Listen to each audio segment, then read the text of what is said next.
Thân chào cả nhà, không nên xem chùa đâu đó. Nhớ đăng ký, like, comment để ủng hộ team nha. Phía sau nhanh lên. Mấy người hôm nay đi dọn cống rãnh đi. Mấy người kia đi quét dọn tòa nhà đi. Những người khác ra phía sau núi đào rau dại. Khi làm việc thì làm nhanh tay nhanh chân lên, biết không? Hôm nay mày lau sàn nhà sạch sẽ.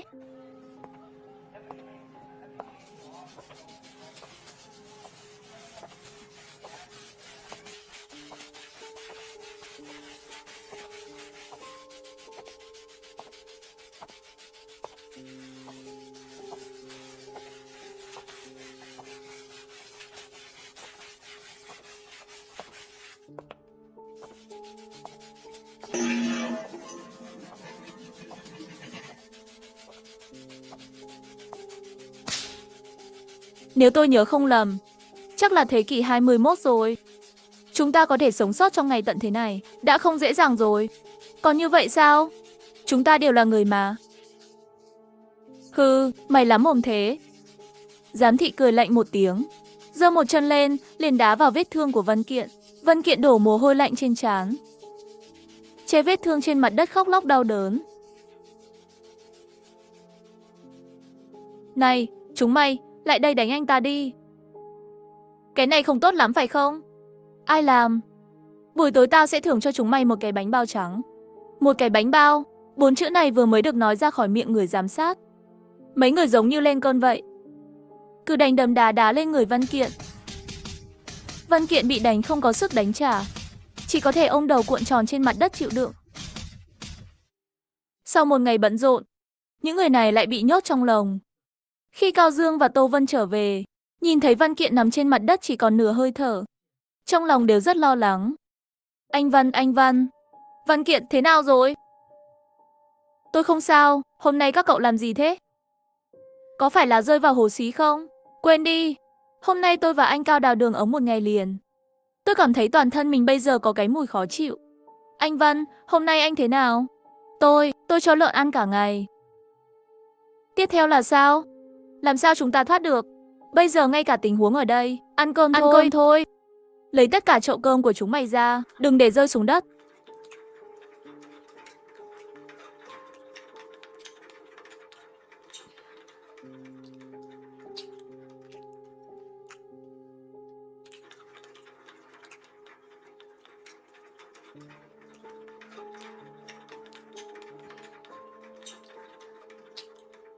Chờ một chút, tại sao họ có bánh bao để ăn? Muốn ăn bánh bao? Nói với sếp chúng mày đi. Muốn ăn bánh bao thì nói với sếp tôi. Anh Văn, anh ta có ý gì vậy? Văn Kiện cười lạnh một tiếng không trả lời. Lúc này, người bị nhốt trong cùng một cái lồng với Văn Kiện, nhưng lại cầm nửa cái bánh bao đi tới đây. Ăn chút đi, hôm nay thật xin lỗi. Không sao đâu, các người cũng bị ép buộc bất đắc dĩ. Tôi hiểu. Văn Kiện lấy bánh bao từ tay người đàn ông và chia bánh bao cho Cao Dương, Tô Vân và những người khác. Người anh em, tên anh là gì? Tôi là Vương Vĩ. Tôi, Văn Kiện, mấy người này đều là bạn của tôi. Nhưng làm sao các người tới được đây? Đều tự trách mình cảnh giác không cao, không cẩn thận đi theo con đường của người ta. Còn anh, sao anh vào được đây? Tôi định đưa vợ con về quê để lánh nạn, nhưng trên đường đi lại gặp được bọn họ, sau đó bị trói đến đây. Cậu ở đây bao lâu rồi? Gần hơn 1 tháng rồi. Ai đã xây dựng nơi này? Ai là người điều khiển nơi này? Không rõ lắm. Thành thật mà nói, tôi đã ở đây lâu như vậy, tôi cũng chỉ gặp một vài tên trùm nhỏ thôi. Vừa nghe bạn nói, trước đây anh còn mang theo vợ con. Ở đây hình như toàn là đàn ông. Vợ anh đâu? Nghe nói họ gửi phụ nữ đi nơi khác rồi. Những người đàn ông một là đi theo họ, nếu không thì cũng giống như chúng ta, làm nô lệ cho họ. Vào lúc này, đèn đỏ trên mái nhà bỗng nhiên bắt đầu nhấp nháy. Mọi người không rõ nên đã đến để kiểm tra. Từ loa phát thanh vang lên, giọng một người đàn ông rất mạnh mẽ. Hôm nay lại đến ngày được mọi người mong đợi nhất. Mọi người sẵn sàng chưa? Tôi đăng ký, tôi muốn tham gia. Tôi muốn tham gia, tôi muốn tham gia. Tôi muốn tham gia. Tôi muốn tham gia, tôi tham gia, tôi đăng ký. Tôi đăng ký, tôi tham gia. Con đường tiếp theo nên đi như thế nào? Tùy thuộc vào sự lựa chọn của bạn.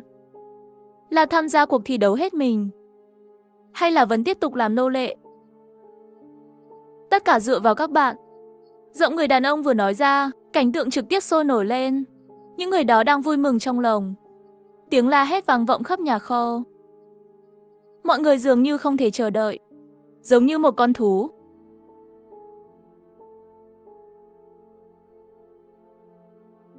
Nếu bạn đã ăn đủ những thứ giống như nước mũi đó, nếu bạn muốn có một danh hiệu ấm áp, vậy còn chờ gì nữa? Hôm nay có thể là ngày của bạn. Nghe loa phát thanh vang lên những lời nói không thể hiểu nổi, khiến Văn Kiện, Cao Dương và những người khác có chút không hiểu nổi. Mà những người khác bị nhốt trong lồng, dường như đã rất phấn khích rồi. Ý anh ta là sao? Thấy lồng bát giác kia không? Đó là nhốt một nhóm người trong lồng, và để họ giết nhau. Người sống sót cuối cùng là người chiến thắng, có cơ hội tham gia cùng nhóm với họ, tham gia cùng họ và trở thành một tên cướp. Gần như vậy. Nhớ sáng nay, cái người giám sát bảo chúng tôi đánh bạn chứ? Hắn từng là nô lệ ở đây. Cậu nói gì? Cậu nghiêm túc chứ? Tự giết nhau. Làm thế nào họ có thể làm điều này? Sao không được? Con người trong điều kiện khắc nghiệt, việc gì cũng có thể làm được. Vậy các người không nghĩ đến việc chống cự sao? Phản kháng như thế nào? Họ kiểm soát gia đình chúng tôi. Và chúng có súng. Cách nào đây? Nếu muốn chạy thì càng không thể. Bạn không chỉ phải đề phòng họ, còn phải đề phòng những người này. Nếu bạn để họ báo cáo thì sẽ không may mắn. Bọn họ tự mình không chạy thì thôi, còn phải quan tâm người khác. Điều này có lợi gì cho họ? Một cái bánh bao. Một cái bánh bao. Chỉ có một cái bánh bao sao? Cũng không chắc. Đôi khi còn có bánh rán và những thứ tương tự. Có bao nhiêu người như chúng ta? Có khoảng 400 hay 500 người. Vậy họ có bao nhiêu người? Bây giờ có khoảng 40 hoặc 50 người. Thực ra lúc đầu họ không có nhiều người như vậy, chỉ là một số người không thể chịu đựng được, sau đó đã gia nhập họ. Nghe xong Văn Kiện bỗng có cảm giác muốn khóc không ra nước mắt. Anh ta nhìn mọi người xung quanh như dã thú, những người muốn thoát khỏi nhà tù, trong lòng chua xót. Đây là sự đau khổ kéo dài rất lâu. Thích bắt nạt, không tranh đấu, không phản kháng, còn cười nhạo những người dám phản kháng. Hàng nghìn năm trước cũng vậy, bây giờ cũng vậy. Với một tiếng chuông vang lên, mấy người bị nhốt vào một cái lồng lớn. Bên trong còn có rất nhiều vũ khí có thể gây chết người. Những người này đánh nhau bên trong, hoặc dùng vũ khí bên trong, hoặc dùng nắm đấm, hoặc trực tiếp cắn nhau bằng răng. Cảnh tượng thật điên rồ.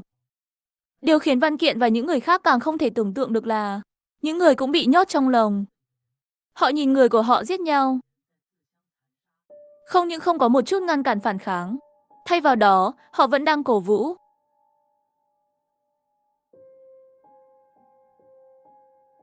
Anh Văn Kiện, cậu làm gì thế? Bây giờ những gì chúng ta có thể làm là tiết kiệm sức lực càng nhiều càng tốt. Không quản được nhiều như vậy nữa. Văn Kiện nói đúng, dù chúng ta có cách nào, bụng no là quan trọng nhất. Thời gian trôi qua từng ngày, bởi vì mỗi ngày họ sẽ được gửi ra ngoài để làm việc. Lâu dần, Văn Kiện và Cao Dương đã tìm ra cách bố trí địa điểm của nơi này. Chặn tuần tra và thời gian thay đổi. Và điều tiếp theo cần chờ đợi là một cơ hội. Hôm nay mấy người vừa làm xong công việc bị áp giải về. Thấy một người bị thương, bị kéo vào, chỉ thấy người kia bị đánh thành từng mảnh, đang hấp hối. Văn Kiện nhìn người bị kéo vào, nhìn thấy quen quen, nhìn kỹ hơn khiến anh ta bất ngờ. Hóa ra là anh Hào. Lão Cao sao thế? Là anh Hào. Không phải hắn đi cùng Lâm Chân sao? Sao anh ta lại ở đây? Tình trạng của anh ta thế nào? Vẫn hôn mê. Khi trong phòng đang nói chuyện, đèn đỏ trên cùng lại nhấp nháy. Giọng nói quen thuộc lại vang lên trên loa phát thanh. Lại là ngày mà các bạn mong chờ nhất. Nhưng lần này để khơi dậy sự nhiệt tình của bạn, tôi đặc biệt chuẩn bị một món quà nhỏ cho các bạn. Người chiến thắng hôm nay, bạn không chỉ có thể đủ điều kiện tham gia với chúng tôi, và cũng có thể có một trong số những người đẹp này. Tùy chọn một người, như một món quà để chọn.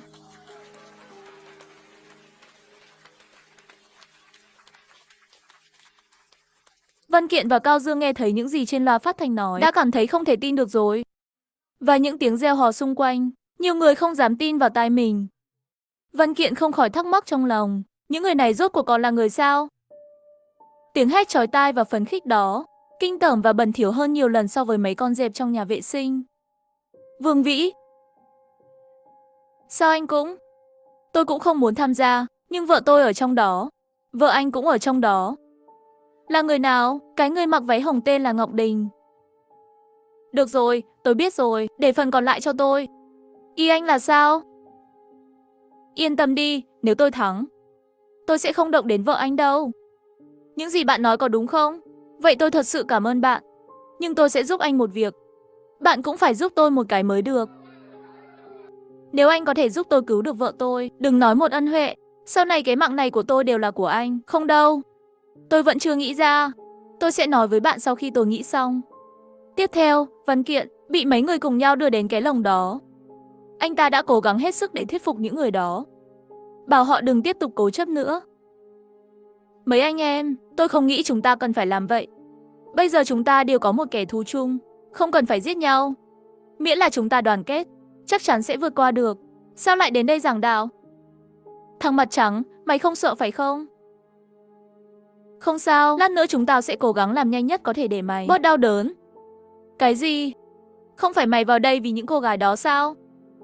Văn Kiện nhìn xung quanh, nhìn vào khuôn mặt của những người đó, trong lòng đã hạ quyết tâm rồi. Khi lệnh được gửi trên loa phát thanh, cuộc đấu tay đôi cũng bắt đầu. Văn Kiện ở ngay cạnh tìm cơ hội, lựa chọn thời gian. Lúc này một người đàn ông nhỏ bé và lao tới phía sau anh ta. Văn Kiện dùng cả cơ thể trốn đi, hướng về phía bụng của người đàn ông nhỏ gầy đá một cốc. Tiếp theo là một người đàn ông cao hơn một chút, lấy một cái rìu. Sau khi chém bị thương một người, lại chạy về hướng Văn Kiện. Văn Kiện không thể né tránh, cánh tay bị rạch một cái. Người đàn ông hào hứng giơ rìu lên, vừa định đặt nó xuống đầu Văn Kiện, lại cảm thấy lạnh trước ngực. Chỉ thấy một thanh kiếm dài truyền xuyên qua thân thể của mình. Văn Kiện tự ý mò mẫm một lưỡi dao ngắn từ mặt đất. Khi người đàn ông ngã xuống, nắm bắt thời điểm, ném vào ngực người đàn ông, khiến người đàn ông không thể lường trước được điều này. Chưa kịp phản ứng, lưỡi dao ngắn cắm vào phổi của anh ta. Văn Kiện không dám có một chút buông lỏng nào. Anh ta cầm lấy cái rìu trên mặt đất, gần mép lồng, cảnh giác với mọi thứ xung quanh. Nhưng tất cả mọi người ở đây không phải là kẻ thù của anh ta. Văn Kiện với kinh nghiệm phong phú của mình đánh bại hết đối thủ này đến đối thủ khác. Anh ta như một con sói đói chạy vào đàn cao dương, đánh người bên trong khóc cha kêu mẹ, la hét liên tục, chúc mừng người chiến thắng hôm nay. Tôi muốn cái người mặc váy hồng. Không anh ơi, xin đừng chọn em. Tôi xin anh. Nói linh tinh cái gì? Nơi này làm sao có chỗ cho mày nói chuyện. Nếu không thành thật sẽ vứt mày ở đây. Cho những người ở đây từng người một là mày. Người phụ nữ nghe lời này, sợ hãi khiến khuôn mặt trắng bệch, thút thít ngay lập tức. Cô ấy không ngừng cầu xin. Những người bị nhốt trong lồng nghe tiếng động này, tất cả đều phấn khích cùng nhau hỗn loạn. Sau đó, Văn Kiện được một số người đội cái gì đó lên đầu.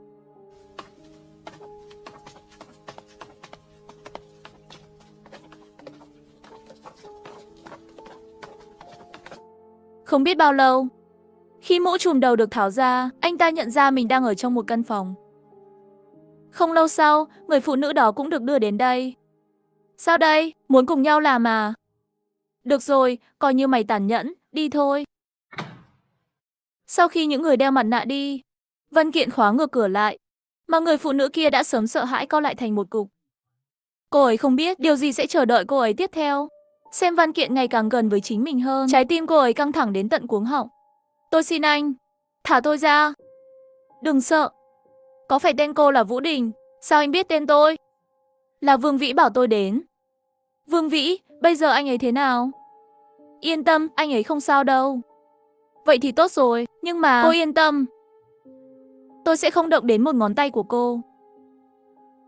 Có thật không? Cảm ơn anh. Cảm ơn anh, nhưng những người đó chắc chắn vẫn còn ở ngoài đó theo dõi chúng ta. Vậy thì phải làm sao? Không bằng chúng ta.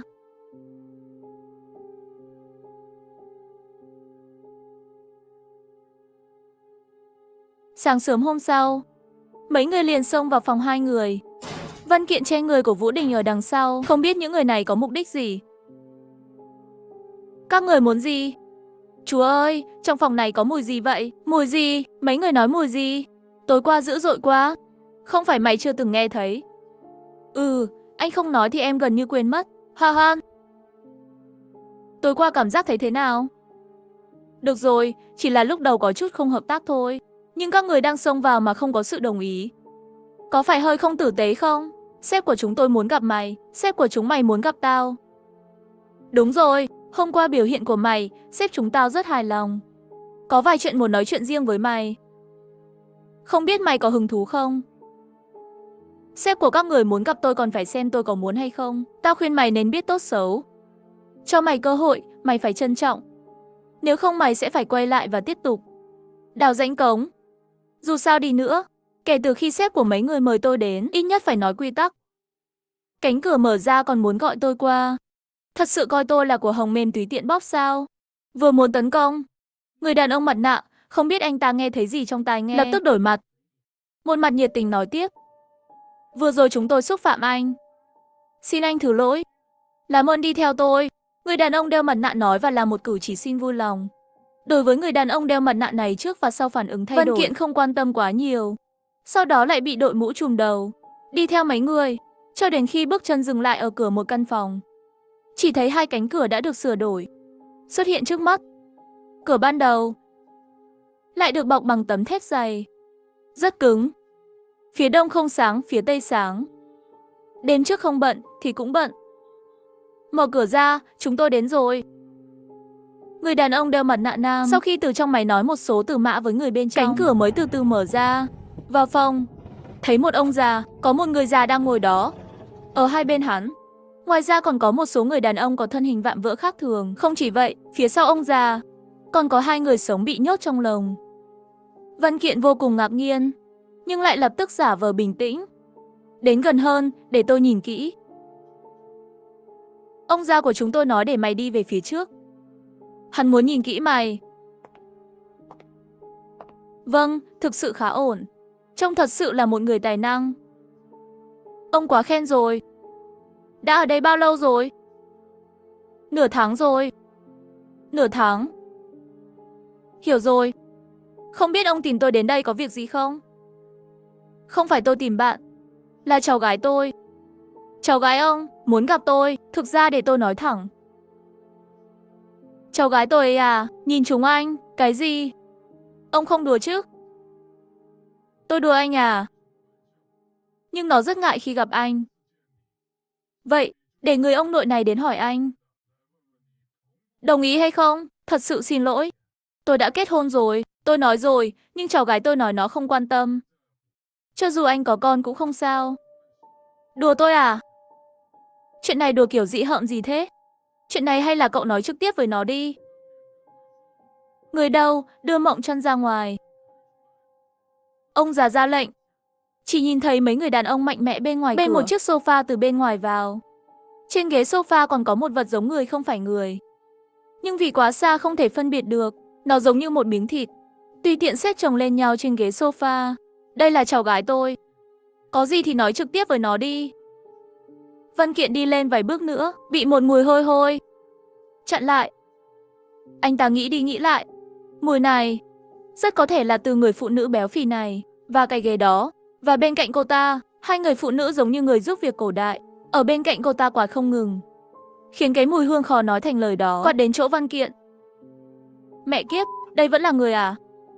Cái này rõ ràng là một cục thịt chua được không?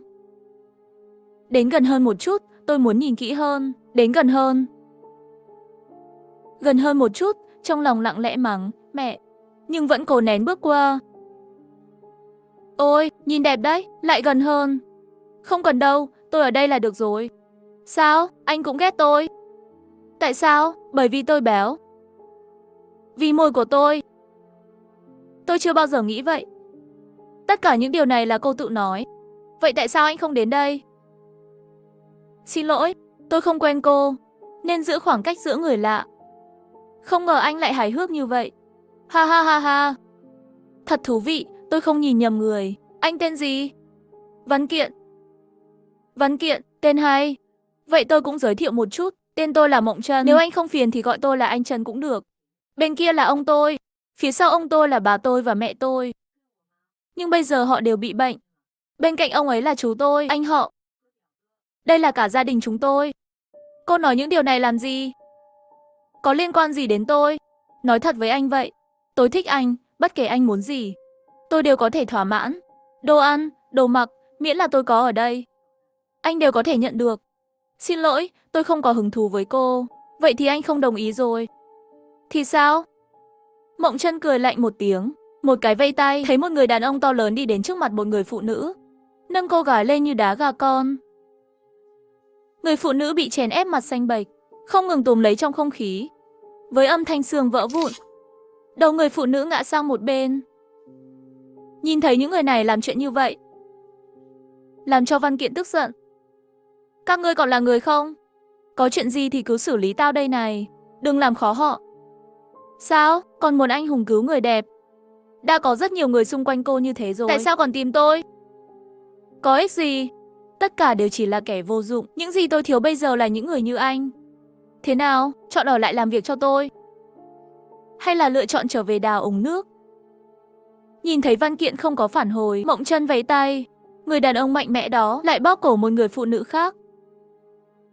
Tôi không có nhiều thời gian như vậy, anh phải nhanh lên. Cô đặt cô ấy xuống trước.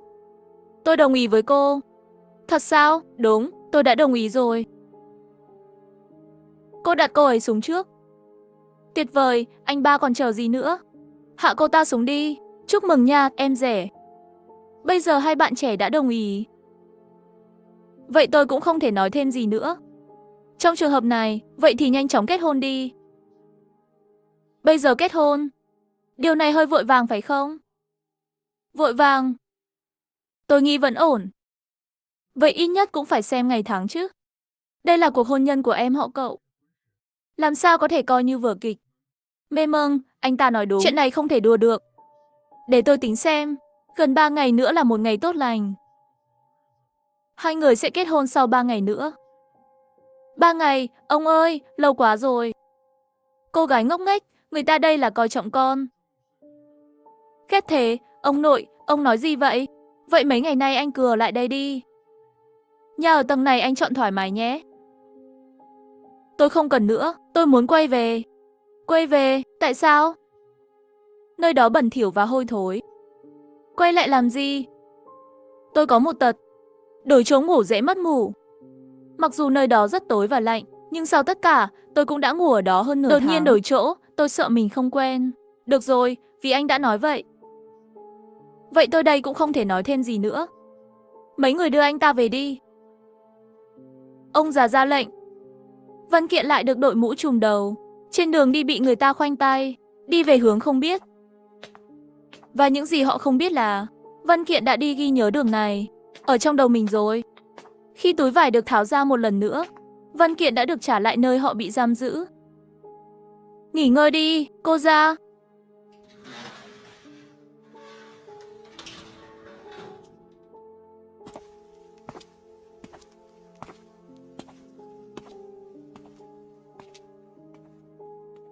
Tối qua anh có thấy vợ tôi không?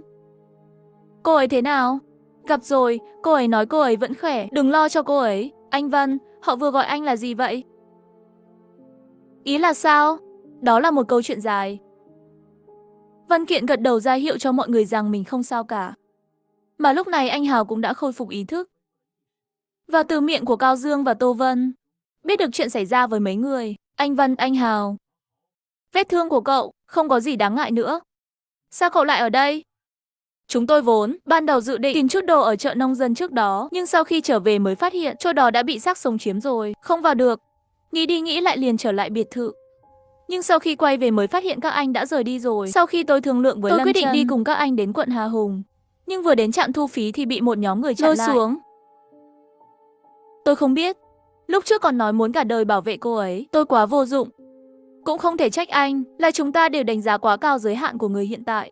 Bệnh dịch này bùng phát chỉ chưa đầy nửa năm. Có thể biến con người thành như vậy, nếu thời gian lâu hơn một chút. Không thể tưởng tượng nổi, những người này có thể làm gì? Anh Văn, tối qua anh có tìm thấy gì không? Không tìm thấy. Bởi vì trên đầu tôi bị bịt một tấm vải đen, không thấy gì cả. Nhưng tôi đã gặp người phụ trách ở đây. Anh đã gặp người phụ trách. Thế nào rồi? Ông ta là một gia đình điên rồ, có một ông già hơn 70 tuổi. Bên cạnh có mấy người đàn ông mạnh mẽ bảo vệ, tất cả đều là họ hàng của gia đình họ. Lão đang có một đứa cháu gái nói là thích tôi, 3 ngày nữa sẽ kết hôn với tôi. Vậy chúng ta sẽ làm gì? Anh có cách nào không? Có, nhưng tôi cần anh giúp. Anh Văn, cứ nói đi. Để tôi làm gì? Loại khóa trên lồng này cậu có thể mở được không? Chuyện nhỏ, chỉ cần cho tôi 2 dây thép gai, vài phút. Nhưng giờ chúng ta bị nhốt ở đây. Có thể lấy dây thép gai ở đâu?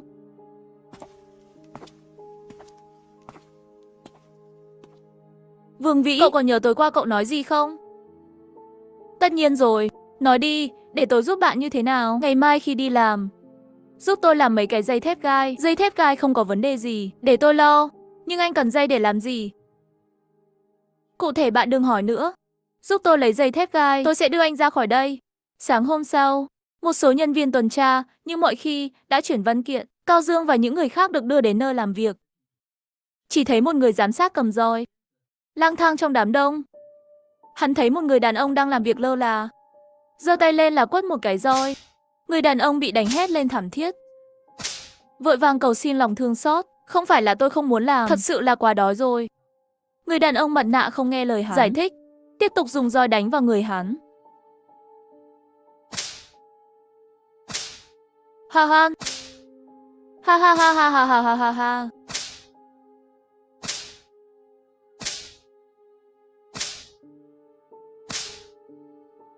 Ha. Lão Cao, đừng bốc đồng, không ai trong số họ sẽ sống đêm nay. Sau khi nghe văn kiện nói, Cao Dương dần dần bình tĩnh lại. Sau một ngày dài chờ đợi, đêm cuối cùng cũng đến. Những người bị nhốt trong lồng, bởi vì công việc cả ngày đều rất vất vả, đi ngủ sớm. Đội tuần tra bảo vệ cũng bắt đầu thay ca. Lúc này trong văn kiện chờ người, mọi người đều trong trạng thái giả ngủ, sẵn sàng chuẩn bị. Hai người vừa nghe lời này lập tức liền tỉnh táo lại. Và Cao Dương, Tô Vân, Vũ Phạm và những người khác cũng đã chuẩn bị xong. Còn 5 phút nữa là đến lúc họ đổi ca. Hãy nhớ những gì tôi đã nói. Sau khi ra ngoài, tất cả các người hãy đi theo tôi và Cao Dương.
Mẹ, mày có biết chơi không? Ông muốn tôi làm gì?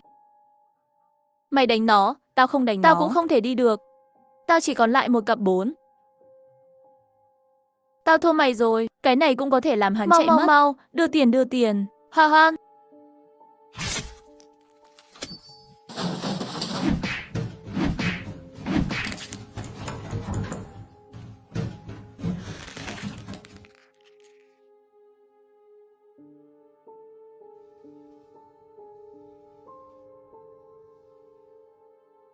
Hả? Sao chúng mày?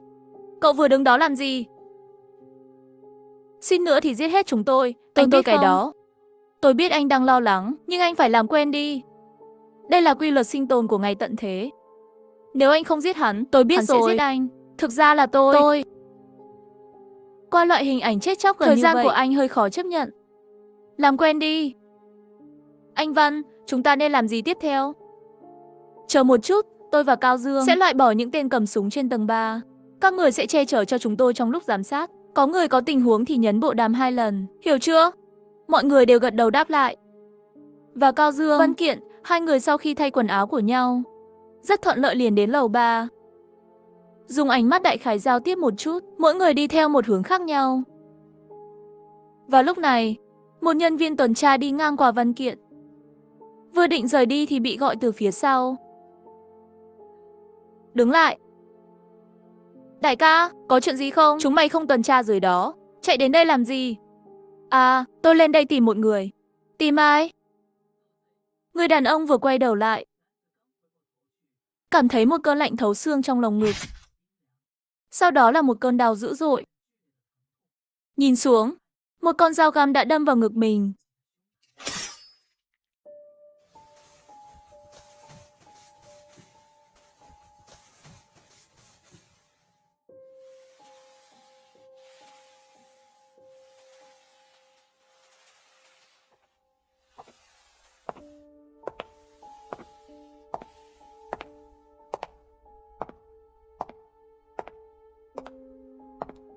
Xem mấy giờ rồi? Mấy tên kia sao còn không đến đổi ca? 2 giờ rưỡi rồi. Mấy người bị sao vậy? Sao vẫn chưa đến đổi ca? Có ai không? Có lẽ là ngủ quên rồi, mày chờ ở đây. Tao đi xem thế nào.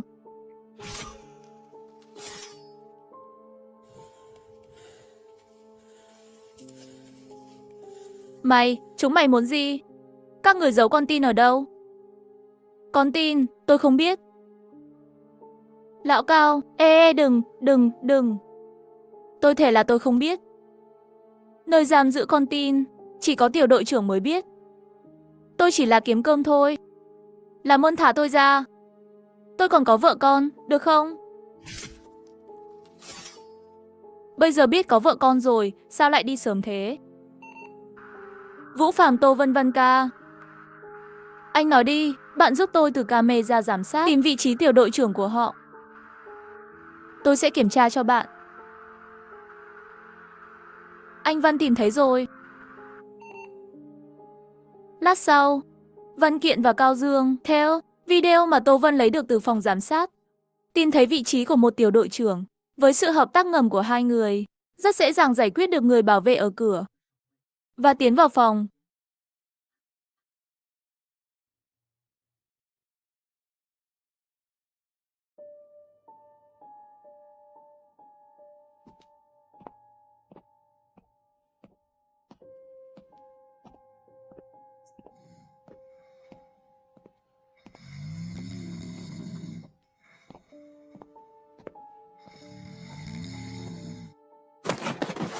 Vãi! Các người muốn gì? Tôi đã bảo các người đừng làm loạn. Cẩn thận, không tao cho chúng mày ăn đạn bây giờ. Chúng mày cẩn thận lại cho tao. Mở miệng ra. Mày muốn gì? Tôi bảo anh mở miệng ra.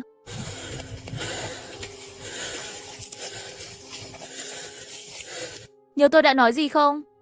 Là anh, dám tạo ra một chút âm thanh, mày thử xem. Các người đang giữ những con tin đó ở đâu? Nhà kho nhỏ bên cạnh chúng ta. Vợ tôi cũng ở trong đó à? Tôi không biết. Tôi cũng mới làm tiểu đội trưởng được vài ngày, tôi thực sự không biết gì cả. Tôi không nói dối anh, thực sự, khi chúng tôi ra ngoài tìm kiếm nguồn cung cấp, chuyện gì đã xảy ra trong khu phố, tất cả đều là do mấy con thánh mẫu, nếu không thì làm sao có thể xảy ra chuyện trong khu phố. Chuyện gì vậy? Sau khi các anh đi, tất cả chúng ta đều nghĩ các anh sẽ quay lại sớm thôi, nhưng đợi mấy ngày rồi không có tin tức gì của các anh. Thức ăn cũng không còn nhiều. Lúc này một số người suy đoán các người có thể đã bị tai nạn rồi. Mặc dù rất muốn giúp các anh, nhưng không ai dám rời khỏi đó, cũng chỉ có thể để yên. Sáng hôm đó, có 2-3 người chạy đến cửa tiểu khu, và một trong số họ tự xưng là em họ của Lý Ngạn. Ban đầu không muốn cứu họ, nhưng họ nói họ có mang theo ít đồ tiếp tế, vì vậy tôi đã cho những người đó vào. Một trong số họ được phát hiện có vết thương. Hỏi hắn vết thương là như thế nào? Hắn nói là do không cẩn thận ngã khi chạy trốn. Hơn nữa xem hắn cũng không có hành động gì bất thường, cho nên mọi người không để ý. Lý Ngạn này là ai vậy? Chính là cô gái nói năng sắc bén, mũm mĩm, mắt tịt. Trông cô ta là người nóng tính. Cô ta à, sau đó thì sao?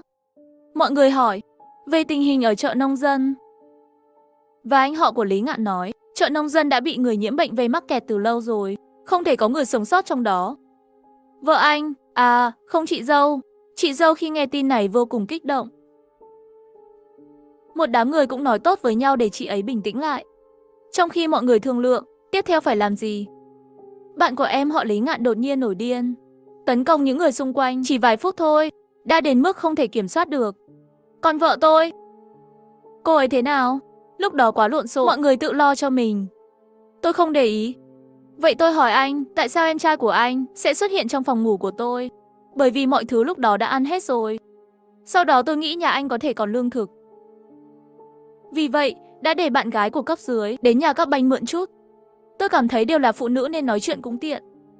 Nhưng đợi nửa ngày rồi không thấy người nào quay lại, cho nên tôi đích thân đến nhà các anh một chuyến. Tôi thấy cửa nhà anh mở. Tôi gọi 2 tiếng, bên trong không có phản hồi. Tôi vào xem, đi đến phòng ngủ mới phát hiện người phụ nữ tôi gọi qua đã chết rồi. Vốn nghĩ, tới rồi, tôi định lấy một ít đồ rồi quay lại. Nhưng nhà kho của anh đã được dọn sạch rồi. Ý anh là khi anh vào, vợ tôi đi rồi. Tôi thề là tôi không nói dối anh. Những gì tôi nói đều là sự thật. Thời gian chúng tôi đi xa, không có ai đến giải cứu sao? Tôi không rõ nữa. Sau khi ra khỏi nhà anh, tôi đã treo tường cả đêm và rời khỏi khu phố. Chuyện phía sau tôi không biết nữa. Tại sao tôi phải tin anh? Anh nghĩ tình huống này, tôi có cần phải nói dối anh không? Anh tham gia với họ sau khi trốn khỏi khu phố. Không tham gia thì không được. Lúc đầu tôi cũng bị họ bắt nạt. Sau này không có cách nào mới tham gia cùng họ. Mục đích của việc này là gì? Làm sao tôi biết được? Dù sao họ cũng cho tôi ăn. Tôi sẽ làm những gì tôi được bảo. Anh ơi, em đã nói với anh tất cả những gì em biết rồi. Cứ thả tôi đi. Văn Kiện không nói gì cả, mà là gật đầu. Thiên Lỗi thấy Văn Kiện đã gật đầu đồng ý. Hắn đứng dậy định nói lời cảm ơn, nhưng hắn vừa định đứng dậy khỏi mặt đất, một con dao dựa đâm vào anh ta. Hắn nói sẽ thả anh ra, tôi không có. Thiên Lỗi nhìn thẳng vào hai người, cho đến khi chút hơi thở cuối cùng. Cao Dương dẫm lên thân thể của Thiên Lỗi, rút dao dựa ra. Cơ thể của Thiên Lỗi cũng ngừng co giật. Bây giờ chúng ta đã tìm thấy nơi giam giữ con tin. Chúng ta cũng nhanh đi thôi. Không, chúng ta còn một việc quan trọng chưa làm. Chẳng nhẽ cậu muốn những người điều hành nơi này phải bị trừng phạt xứng đáng? Có phải cần làm như thế không? Nếu để họ yên, không biết bao nhiêu người vô tội sẽ bị giết. Hành xấu này của họ đã vượt quá giới hạn đạo đức rồi. Cho dù ra sao, mấy tên đó phải chết. Sau khi anh Hào và những người khác nhận được thông tin ở chỗ Văn Kiện, cũng đã hành động ngay lập tức. Anh Hào, Tô Vân, Vương Vĩ, 3 người đến nhà kho để giải cứu các con tin bị giam giữ. Còn Vũ Phàm thì tiếp tục ở lại phòng giám sát, cung cấp tình báo cho một số người. Dưới sự hướng dẫn của Vũ Phàm, 3 người nhanh chóng bỏ qua tuần tra, tìm thấy kho chứa con tin. Chỉ thấy cửa có 2 nhân viên tuần tra ở cửa, đi lang thang và được trang bị vũ khí. Điều này làm cho 3 người khác cảm thấy có chút khó khăn. Khi Vương Vĩ và Tô Vân đang lên kế hoạch làm thế nào để giải quyết 2 tên tuần tra này, anh Hào cầm túi quà năm mới đi qua. Đứng lại, làm gì vậy? Đại ca, Không, không, không, tôi chỉ không ngủ được. Thứ này từ đâu ra vậy? Một thời gian trước tự giấu riêng, tất cả đều là thương hiệu tốt, thấy hai anh cực khổ. Cho nên cho hai vị đại ca cũng nếm thử thêm một chút, coi như cậu biết điều đó. Đại ca, bên trong không được vào. Tôi biết. Nhưng tôi vẫn không hiểu. Tại sao chúng ta lại có nhiều phụ nữ như vậy? Và cả đứa bé nữa. Tao khuyên mày không nên hỏi, mày nên hỏi ít hơn. Vâng, nhưng thật đáng tiếc. Đáng tiếc. Anh nói xem, anh em chúng ta làm việc cả ngày lẫn đêm, bắt được nhiều như vậy, cuối cùng chẳng thể chạm vào. Ôi, khó chịu quá. Đừng tưởng tôi không biết cậu đang nghĩ gì. Cậu nghĩ chỉ mình cậu muốn thôi. Chúng tôi cũng muốn. Và tôi cũng đã thấy qua.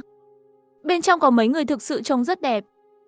Vậy cho đứa em này cũng có phúc nhìn một tí được không? Đi đi, không được xem. Không phải, không thể trách tôi đã không gặp phụ nữ gần 3 tháng rồi. Mỗi ngày tiếp xúc đều là một đám đàn ông. Thật sự không chịu nổi nữa. Làm ơn, hãy để tôi xem.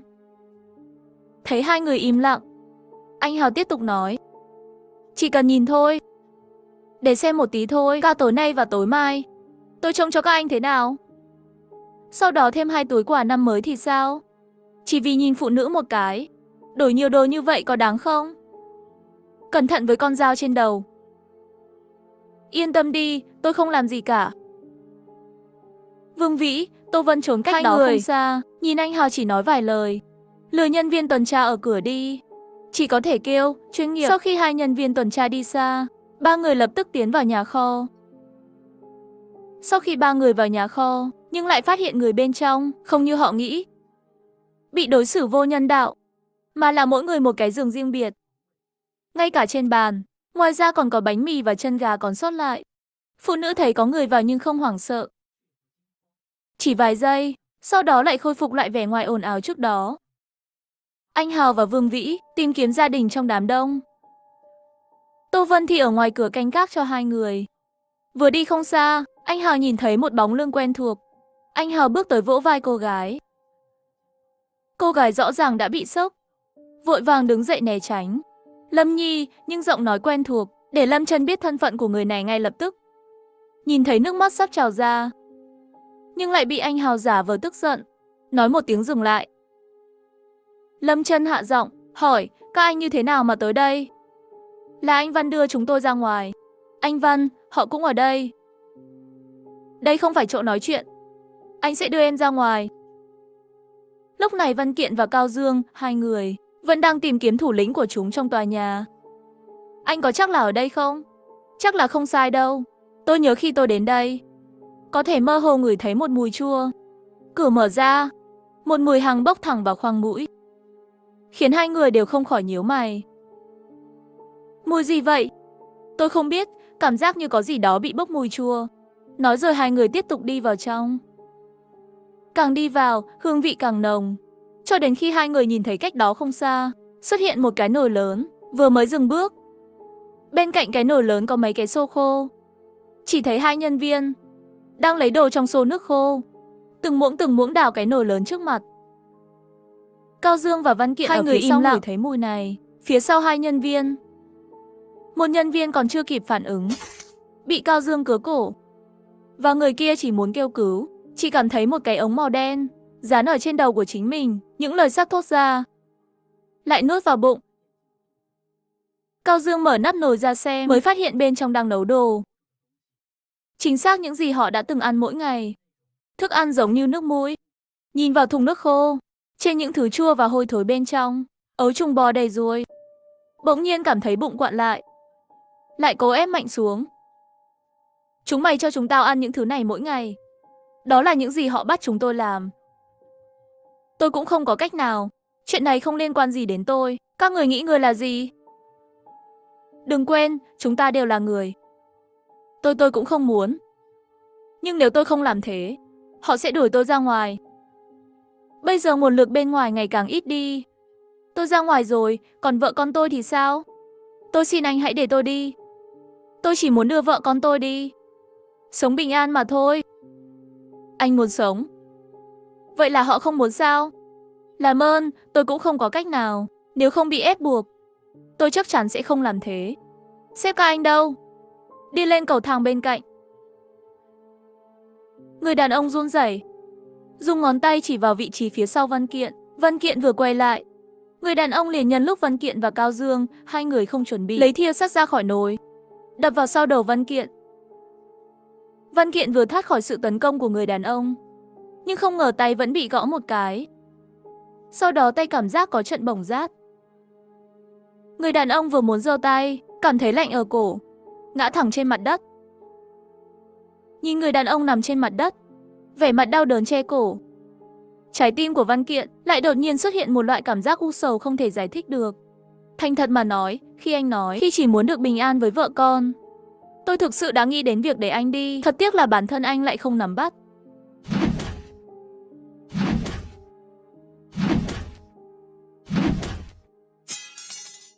Đi thôi.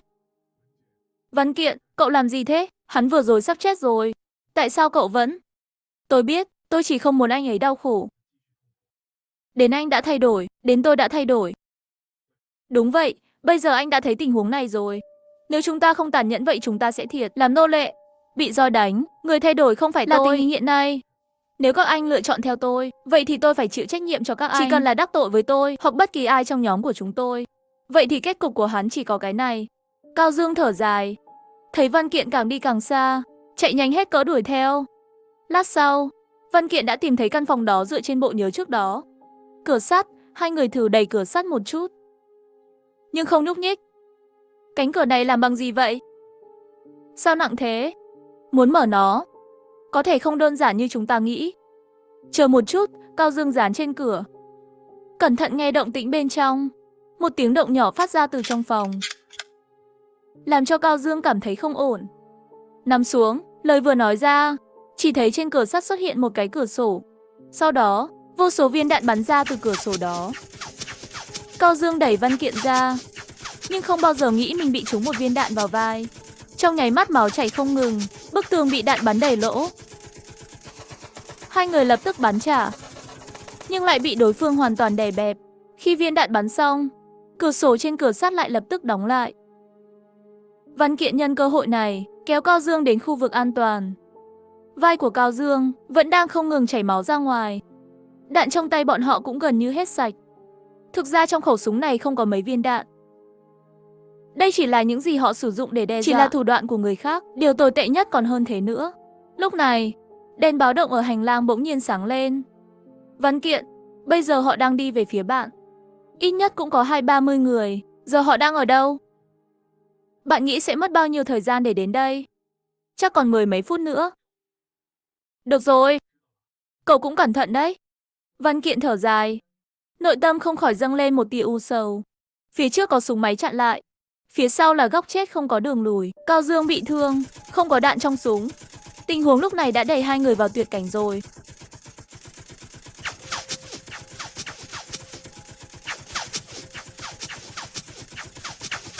Trong khi vẫn còn thời gian, đừng quan tâm tới tôi. Cậu trèo ra dựa vào tường, tôi sẽ thu hút hỏa lực cho anh. Anh đang nói về cái gì vậy? Làm sao tôi có thể để anh ở đây một mình? Văn Kiện, hãy nghe tôi một lần. Đi thôi, đừng mất thời gian. Nếu không... Chờ một chút, nhìn kìa. Giữ thái độ thử xem. Văn Kiện gõ trên các bức tường xung quanh. Âm thanh cũng bắt đầu từ trầm thấp, dần dần trở nên giòn. Văn Kiện nâng súng lên, đập mạnh xuống. Một lỗ hổng xuất hiện trên tường. Cao Dương thấy vậy, cũng không có thời gian lo lắng vết thương trên người. Theo dõi Văn Kiện, chẳng mấy chốc đã phá vỡ một lỗ lớn trên tường. Hai người vừa chui vào từ cái lỗ lớn đó, nhìn thấy góc phòng. Một vài phụ nữ mặc trang phục hở hang. Bọn họ có thể là bị động tĩnh vừa rồi sợ hãi không nhẹ, hoảng sợ nhìn hai người Văn Kiện và Cao Dương. Và một trong những người phụ nữ mặc trang phục hầu gái màu đen nhận ra Văn Kiện trong nháy mắt. Là anh, sao anh lại ở đây? Anh đến đây để đưa chúng tôi ra khỏi đây à? Nhưng giờ tôi cần các cô giúp. Cô có thể đưa chúng tôi vào căn phòng đó không? Tất nhiên rồi. Tôi biết có một cánh cửa bí mật. Có thể không cần đi cánh cửa sắt đó. Đi thẳng vào phòng. Có thật không? Cảm ơn cô rất nhiều. Tôi nhớ tên anh là Văn Kiện, đúng không? Đây là bạn tôi, Cao Dương. Xin chào, tôi là Tô Mộng. Chờ một chút, bạn chỉ cần cho chúng tôi biết đường đi. Phần còn lại chúng tôi xử lý là được rồi. Không cần tôi đi theo sao? Không cần nữa, trong trường hợp đó quá nguy hiểm. Chờ chúng tôi xử lý xong, chúng tôi sẽ quay lại đón các cô. Trong khi đó, trong nhà kho nơi con tin bị giam giữ, anh Hào và Vương Vĩ và những người khác cũng đã thương lượng biện pháp đối phó rồi. Ra khỏi đây dễ dàng. Nhưng nếu muốn đưa tất cả những người này ra khỏi đây, vậy em là hơi khó. Chúng ta ở đây tranh luận chuyện này không có ý nghĩa gì. Hãy để họ tự lựa chọn. Hãy để họ tự chọn. Mọi người yên lặng đi. Yên lặng đi. Nghe này, tôi sẽ cho các bạn một cơ hội. Muốn ra khỏi đây thì đứng bên trái. Nhưng ai muốn ở lại thì đứng bên phải. Cơ hội chỉ có một lần này thôi. Mặc dù mọi người vẻ mặt mờ mịt, nhưng cũng theo yêu cầu của anh Hào, chia thành hai cặp trái và phải. Nhưng điều mà hắn không ngờ tới là hầu hết mọi người đều chọn ở lại. Và chỉ có một số ít người đứng bên trái. Các người không muốn ra ngoài sao? Ra ngoài làm gì? Tình hình bên ngoài thế nào? Không phải chúng tôi không biết. Mỗi ngày ăn bữa trước lo không có bữa sau. Ngay cả có thể sống sót qua ngày mai cũng không biết. Sao chúng tôi lại ra ngoài? Đúng vậy, ở đây hơi nhiều người. Nhưng ít nhất cũng an toàn. Hơn nữa mỗi ngày đều có đồ ăn. Tốt hơn là bị cắn chết ngoài kia. Còn chồng cô? Những người đàn ông đó mỗi ngày đều trải qua những ngày gì? Các có biết không? Các người ở đây ăn bánh mì ăn chân gà. Các người có biết họ phải chịu những tội ác gì mỗi ngày không? Tôi tin rằng trong các người, chắc chắn có rất nhiều cặp vợ chồng cùng nhau bị bắt ở đây phải không?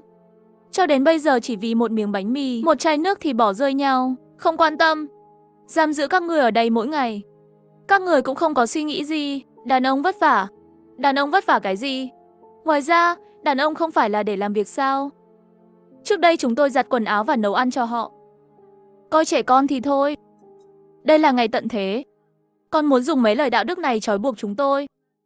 Chính xác, chúng tôi sống ở đây rất tốt, không cần phiền đâu. Anh Hào và Vương Vĩ nhìn nhau, không khỏi thở dài một tiếng. Nhưng may mắn là đứng bên trái, người muốn ra ngoài cũng không nhiều lắm. Đưa họ ra khỏi đây không khó. Và bây giờ phải chờ đợi. Đó là tin nhắn của Văn Kiện và Cao Dương. Chỉ hy vọng mọi thứ diễn ra tốt đẹp. Trong khi đó, Văn Kiện và Cao Dương hai người cũng đã làm theo lộ trình mà Tô Mộng nói. Lặng lẽ lẻn vào phòng. Qua một hành lang dài và hẹp. Chỉ thấy cách đó không xa, hai tay súng máy đang nạp đạn. Mà nó, hai người kia rốt cuộc chạy đi đâu vậy? Chắc là ở cuối hành lang rồi. Bên kia là ngõ cụt, lát nữa chờ người của chúng ta tới, đẩy họ vào góc tường, xem họ làm gì. Không biết mấy người này nghĩ thế nào? Phải làm ồn ào như vậy? Không phải, người đàn ông chỉ mới nói được một nửa. Cảm thấy cổ lạnh buốt, màu giống như vòi nước mở ra, phun ra ngoài, một tay súng máy khác vội vàng cầm một hộp đạn vừa cầm lên, ném sang một bên, vừa định rút vũ khí từ thắt lưng. Bị người ta đâm dao dựa từ phía sau, cắt nửa cái đầu. Chờ hai người hít thở, nghe thấy tiếng gõ cửa, mở ra. Mở cửa ra. Mở cửa ra, chỉ thấy Cao Dương bước đến cửa, bóp cổ họng và trả lời có chuyện gì vậy? Mở cửa ra, Cao Dương quay lại nhìn Văn Kiện bên cạnh. Viên đạn đã được nạp đạn. Hai người gật đầu. Cao Dương kéo cửa sổ trên cánh cửa sắt ra, để những tên côn đồ bên ngoài, tất cả đều hiện ra trước mặt Văn Kiện. Chưa kịp phản ứng, đạn như mưa bão bay ra khỏi cửa sổ. Tiếng la hét lẫn lộn với tiếng súng. Trong hành lang nhỏ bé này, lát sau, đám đông ngoài cửa, tất cả đều bị Văn Kiện bắn thành từng mảnh. Cao Dương nhìn qua cửa sổ, nhìn cảnh tượng kinh hoàng trên hành lang, không thể không thở dài. Và lúc này, không xa nhưng đột nhiên vang lên một tiếng súng. Nhưng không sao, phát súng đó không làm hai người bị thương. Văn Kiện và Cao Dương vội vàng tìm thứ gì đó để trốn đi. Chỉ thấy một người đàn ông vạm vỡ khác thường, đứng cách đó không xa. Mẹ con súc vật này. Sớm biết như vậy, lẽ ra hôm qua tao phải tự tay giết mày. Nếu mày có khả năng này thì cứ làm đi. Mẹ nó, lên cho tao, giết chúng.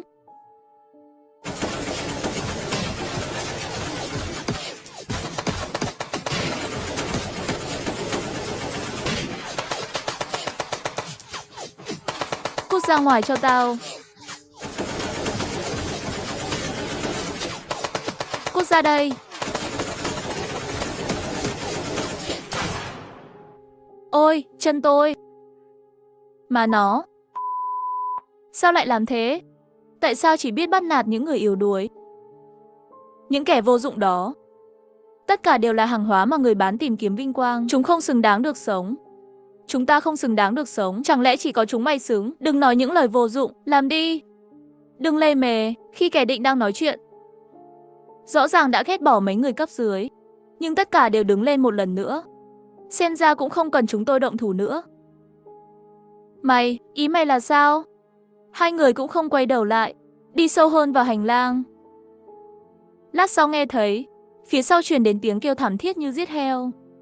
Lúc này anh Hào, Vương Vĩ, Vũ Phàm và những người khác đã làm theo kế hoạch đã đặt ra, lén chuyển toàn bộ con tin đến gần xe tải.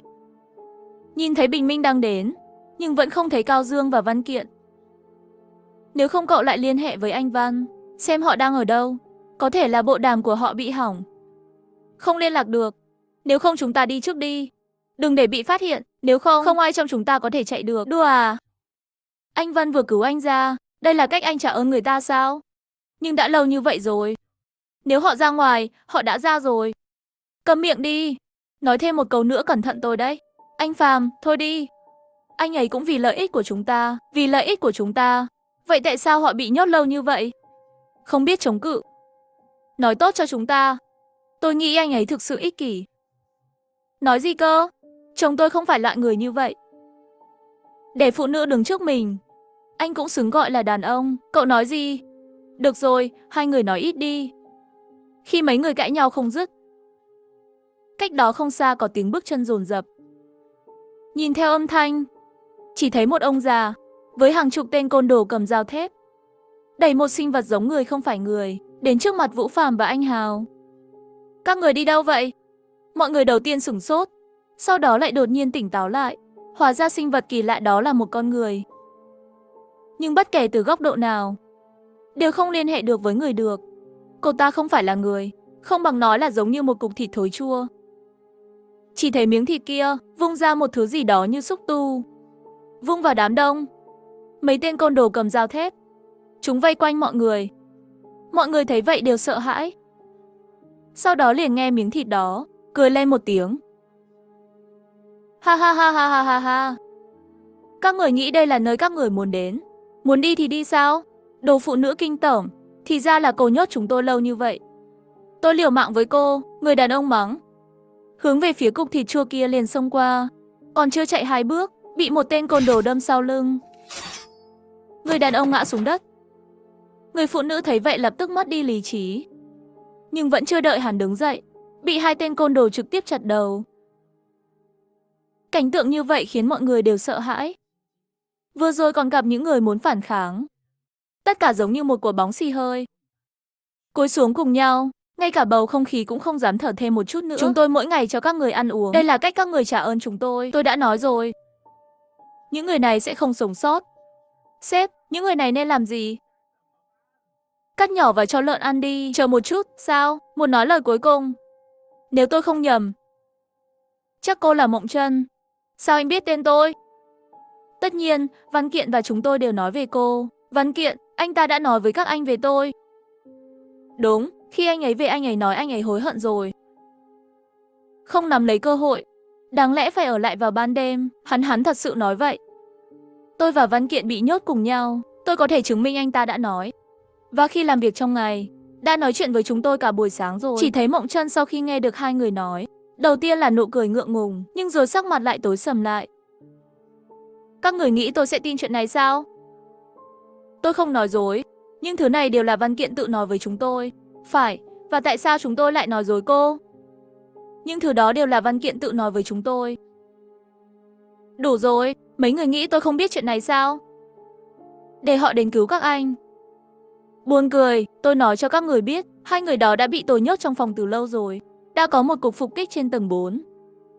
Thấy thứ này không? Nếu tôi nhấn nút này, hai người đó sẽ biến mất. Tôi khuyên các người đều ngoan ngoãn nghe lời, đừng cố chấp. Đừng cố chấp, đó là cô. Nếu cô nghĩ chúng tôi sẽ bị cô làm cho sợ, vậy thì cô sai rồi. Muốn làm chúng tôi sợ theo cách này, không thể nào, mọi người nghe đây. Văn Kiện và Cao Dương sẽ tới ngay.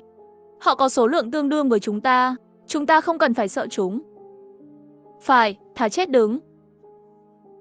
Cũng không bao giờ quỳ trước chúng. Mọi người đoàn kết. Đừng sợ chúng. Khí thế của mọi người đã khích lệ những người còn lại. Một số tên côn đồ nhìn thấy cảnh này. Trong lòng mơ hồ xuất hiện một tia hoảng loạn. Mà Mộng Chân lại cười lạnh một tiếng. Sau đó nhấn nút trên tay. Chỉ nghe thấy một tiếng động lớn, không xa lắm. Trong nháy mắt, ngọn lửa bùng lên trên trời. Cả tòa nhà gần như bị lửa thiêu rụi. Nhìn khói bốc lên cuồn cuộn khiến những người như anh Hào và Lâm Chân ngơ ngác. Thấy chưa, tôi bảo các anh đi sớm. Các người không nghe. Bây giờ chúng ta muốn đi cũng không đi được. Hay si, vì để đợi, tất cả chúng ta đều phải chết theo. Thôi, dù sao đây cũng là số mệnh của chúng ta. Hai người đó đã hại chết chúng ta rồi. Ý các người là sao? Bắt đầu khiển trách do người khác sao? Cậu vẫn chưa phát hiện ra sao? Chúng ta xong đời rồi. Nếu như sớm nghe lời tôi thì đã không có nhiều chuyện như vậy rồi. Tại sao lại tự mình tìm cái chết? Vương Vĩ, đồ tiểu nhân vô ơn.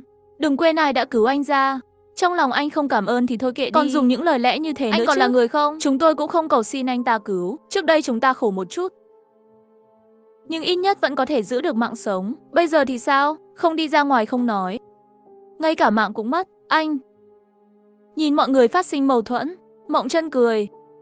Sau đó tiếp tục nói mặc dù các người lừa dối tôi, nhưng tôi vẫn muốn cho các bạn một cơ hội nữa. Nếu muốn ở lại thì quỳ xuống.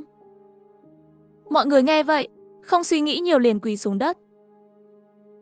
Vương Vĩ cũng không ngoại lệ. Lúc này những người không quỳ xuống chỉ còn lại không đến 7-8 người. Sao anh cũng bảo tôi quỳ xuống với con lợn này? Kiếp sau đi.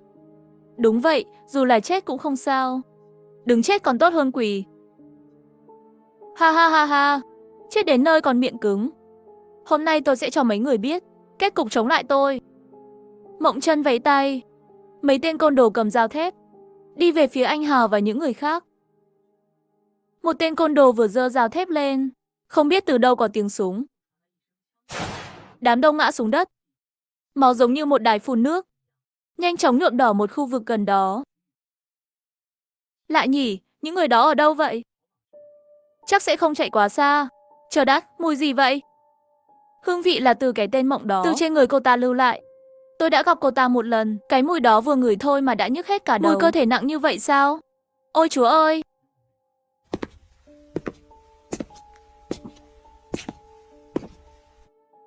Trong phòng này có thật là người ở không vậy? Tại sao luôn có thể ngửi thấy mùi chua? Chiếc giường này ít nhất cũng có thể nằm được 3-4 người. Ôi chúa ơi, đây là lần đầu tiên tôi nhìn thấy một chiếc ghế sofa lớn như vậy. Cao Dương nói, đi về phía ghế sofa. Nhưng chưa đi được vài bước thì biểu cảm méo nói. Má ơi, đây là mùi trên ghế sofa phải anh dũng cảm thật đấy. Hôm qua khi tôi gặp cô ta, thở không khí cũng không dám thở. Một người có kích cỡ này, có thể giấu ở đâu? Từ khi chúng ta ra đây, chỉ mới 2-3 tiếng thôi. Bọn chúng có thể đi đâu? Có lẽ là chui vào lỗ rồi. Lời nói của Cao Dương làm cho Văn Kiện suy ngẫm. Đột nhiên anh ta như là nghĩ tới cái gì. Lập tức mò mẫm trên tường phòng. Cảnh tượng như vậy khiến Cao Dương rất khó hiểu. Cậu đang tìm cái gì vậy? Đường hầm ngầm. Bây giờ chỉ có một khả năng này. Với kích cỡ của cô ta, muốn tự chạy chắc chắn là không thể. Chắc chắn có người đang giúp cô ta. Tòa nhà này toàn là cầu thang. Nếu cô ta trốn bằng lối cầu thang, đó là điều không thể. Cho nên tôi nghi ngờ, phải có một cái gì đó trong căn phòng này. Bây giờ mùi trong phòng vẫn chưa hoàn toàn biến mất. Cô ta chắc chắn không đi xa. Sau đó hai người liền tìm kiếm trong phòng. Nhưng tìm quanh phòng một vòng lại một vòng. Trên tường dưới giường, trong tủ quần áo, không tìm thấy cánh cửa bí mật mà Văn Kiện nói. Nhìn đất lộn xộn, làm cho Văn Kiện không khỏi rơi vào suy nghĩ. Đột nhiên anh ta giống như nghĩ tới cái gì, lại đến trước tủ quần áo. Quan sát cẩn thận.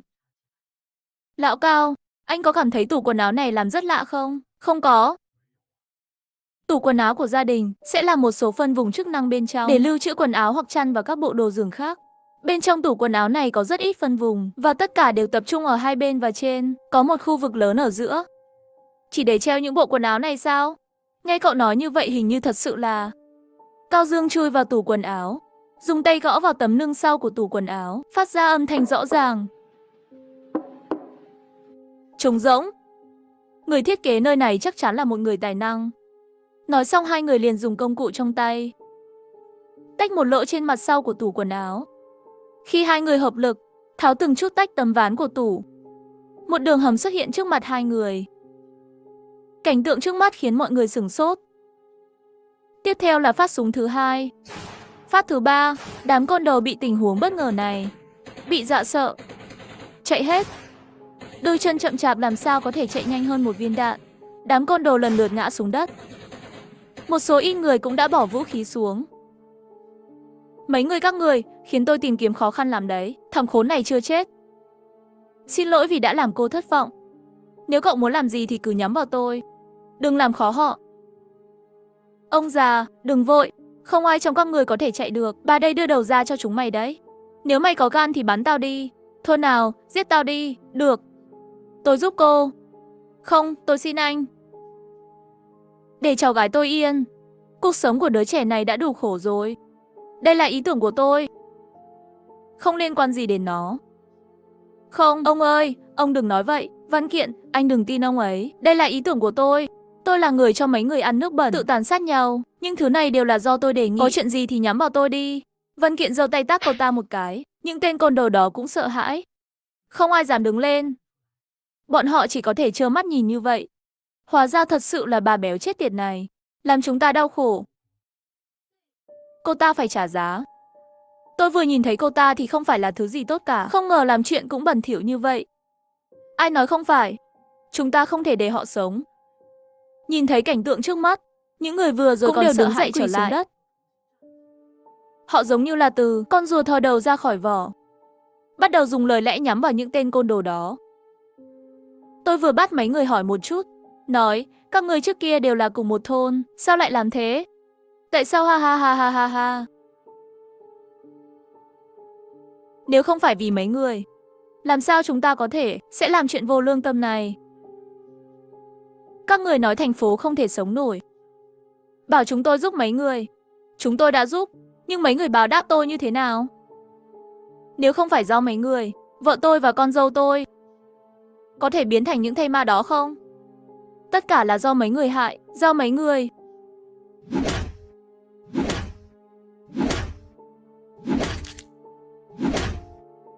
Văn Kiện, cậu. Không ai muốn nghe ông kể chuyện. Đi nói với Diêm Vương đi. Mộng Chân với ánh mắt trống rỗng nhìn trước mắt hết thảy. Rất lâu sau mới lộ ra vẻ mặt kinh hãi. Và hét vào Văn Kiện. Mày nghĩ chỉ có tụi tao thôi sao? Mày có biết những người này đã làm gì chúng tôi? Tôi không biết. Tôi cũng không muốn biết. Văn Kiện nói. Không quay đầu lại, đi về hướng đám đông. Chỉ để lại Mộng Chân với vẻ mặt đờ đẫn và không còn tỉnh táo. Nếu muốn ở lại, tôi không ép. Nếu muốn đi với chúng tôi, hãy dọn dẹp đi. Anh Văn, còn cô ta thì sao? Đúng vậy, anh Văn. Tôi vừa nghe họ nói vậy. Hình như thật sự có gì khó nói. Bởi vì chuyện xảy ra với gia đình mình mà lại khiến rất nhiều gia đình vô tội phải chịu đựng. Cái này quá đáng lắm sao? Cứ để mặc cô ta đi. Cô ta thế nào thì phải xem những người đó sẽ đối xử với cô ta như thế nào. Sau đó một số người đứng lên, quyết định tham gia với nhóm Văn Kiện và những người khác. Sau khi nghỉ ngơi, chọn thêm vài chiếc xe ở bãi đỗ xe và vật tư cần thiết. Văn Kiện và những người khác đã rời đi, nơi họ bị mắc kẹt trong nhiều tháng, tiếp tục đi về hướng thành phố Hòa Hùng.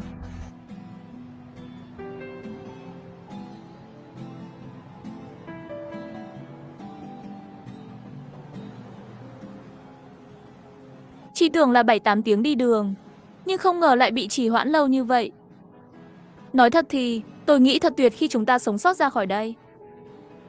Nhưng cuối cùng cũng là người may mắn có hướng đi của riêng mình. Đã qua hết rồi. Đúng rồi, Hạo Thần, bạn vừa nói trước đây bạn từng đi học ở Hà Hùng phải không? Cảm thấy thế nào? Tôi cảm thấy không khác nhiều so với bên chúng ta. Vậy lúc đó bạn học trường nào? Một trường dạy nghề. Ồ, thế cũng tốt. Học nghề thủ công để tìm việc làm. Lúc đó thật sự muốn xa nhà một chút. Tôi cũng không biết tại sao. Có thể là tình yêu mà bố mẹ tôi dành cho tôi từ nhỏ, khiến tôi thường cảm thấy một loại áp lực không thể giải thích được. Không thể không muốn chạy trốn khỏi đó. Trường dạy nghề. Chẳng nhẽ là trường dạy nghề điện cơ. Trường đó rất xa. Sao cô biết? Chúng ta học cùng một trường học. Tôi học kỳ 28. Nếu tính như vậy, cô là học tỷ của tôi. Xin chào, tôi tên là Giang Giao. Rất vinh dự được gặp bạn. Tôi đã nghe trên radio, Hà Hùng bên kia đã xây tường cao rồi. Cuộc sống bên trong không khác gì trước khi thảm họa xảy ra. Vì vậy, tôi sẽ tiếp tục công việc cũ của mình. Còn các cậu thì sao? Có vẻ như tôi chỉ có thể tiếp tục nỗ lực làm việc thôi. Bạn học chuyên ngành gì khi còn đi học? Tôi học tích hợp điều khiển số, nhưng học không tốt lắm. Vậy cô thì sao, học tỷ? Tôi học thiết kế cơ khí. Khi mấy người nói chuyện phiếm, chiếc xe đang chạy đột nhiên dừng lại. Mấy người không hiểu nên nhìn ra ngoài cửa sổ. Lúc này mới phát hiện trên đường cao tốc dẫn đến thành phố Hà Hùng có rất nhiều xe bị bỏ rơi. Nó giống như một con rồng dài, làm cho mọi người khó di chuyển. Lúc này bộ đàm của Văn Kiện cũng vang lên. Một lúc sau bên trong liền truyền đến tiếng Cao Dương. Phía trước mấy người xảy ra tình huống gì? Đường bị chặn. Giờ thì sao? Anh bảo mọi người ở lại trong xe. Hai chúng ta xem tình hình xung quanh trước đã. Có vẻ như nó đã bị kẹt trong một thời gian dài. Xe nhiều người quá. Mọi người đâu rồi? Ở đây gần Hà Hùng như vậy, có lẽ họ đã được cứu rồi. Hy vọng vậy. Hai người quan sát tình hình xung quanh một vòng. Sau khi xác nhận mọi thứ đều bình thường, để mọi người xuống xe nghỉ ngơi một chút. Nhân tiện tìm một tuyến đường mới. Trong khi mọi người đang thảo luận biện pháp đối phó, một cô gái lại một mình đi sang một bên, không mục đích nhìn quanh khung cảnh xung quanh. Tô Vân thấy vậy đi lên phía trước nói nhiều xe như vậy. Sao chúng ta không chọn một cái? Cô gái cười khúc khích. Vậy nếu chủ nhân của những chiếc xe này quay lại tìm xe Làm thì sao đây? Tôi tưởng mình hài hước lắm. Hóa ra cô còn hài hước hơn tôi. Tôi chưa tự giới thiệu. Tên tôi là Tô Vân. Chào cô. Tôi nghĩ không quan trọng nếu họ có quay lại hay không. Không quan trọng. Chỉ thấy Tô Mộng dùng tay chỉ vào một chiếc xe thể thao màu đỏ cách đó không xa. Xe màu đỏ kia có dầu hay không mới quan trọng với tôi. Ô, cậu thông minh đấy. Tôi đã nhìn thấy xe đỏ đó trước. Đừng tranh với tôi. Bạn nói cho tôi biết tại sao một người đàn ông lớn như bạn lại nhỏ nhen như vậy. Nhiều xe như vậy, bạn chọn cái đó không được. Phải tranh cãi với một cô gái yếu đuối. Thôi đi, bây giờ là lúc nào rồi? Đã là ngày tận thế rồi mà còn đạo đức gì chứ? Có nhầm không? Không phải tôi nói anh, bạn họ Tô, tôi cũng họ Tô. Có lẽ hai chúng ta mấy trăm năm trước vẫn là một nhà. Chỉ vì chiếc xe nát này thôi, đáng không? Khí chất con trai một tí đều không có. Khi ba người đang đùa giỡn với nhau, anh Hào lại làm gián đoạn sự vui vẻ của mấy người. Mấy người đừng chơi nữa. Tô Vân, lên đây xem bên kia là cái gì. Tô Vân trèo lên nóc xe, nhìn về phía ngón tay của anh Hào. Nhưng cái nhìn này làm sắc mặt anh ta lập tức thay đổi lớn. Sau đó liền nhìn Tô Vân, chạy tới chỗ Văn Kiện và Cao Dương. Nói cái gì đó với hai người. Khuôn mặt của hai người lúc đầu ngơ ra nhưng lại lập tức trở lại bình thường. Sau khi Văn Kiện chào hỏi, mọi người vây quanh. Tôi thấy hôm nay cũng sắp tối rồi, nhiều xe như vậy chặn đường cũng không qua được. Tại sao không tìm một nơi để nghỉ ngơi một đêm trước, ngày mai lại lên kế hoạch? Nghỉ ngơi, không cần đâu. Lúc này sắp đến Hà Hùng rồi. Chúng ta vất vả. Di chuyển xe đi không được sao? Đúng vậy, chúng ta hãy làm việc chăm chỉ hơn một chút. Di chuyển xe đi. Chắc cũng không mất nhiều thời gian. 2 hoặc 3 tiếng là đủ. Bây giờ chúng ta đều không rõ. Bên trong xe thế nào? Tôi nghĩ là đừng vội. Đợi đã. Anh nghĩ anh là ai? Chúng tôi phải nghe lời anh sao? Anh nói không di chuyển thì không di chuyển. Tôi nói bây giờ liền di chuyển. Nói rồi người đàn ông tiến thêm một bước. Nhìn tư thế có một loại cảm giác muốn động thủ. Anh Hào và anh Phàm đều đứng trước mặt Văn Kiện. Ý mấy anh là sao? Không có ý gì. Ý mấy người là sao? Không có chúng tôi.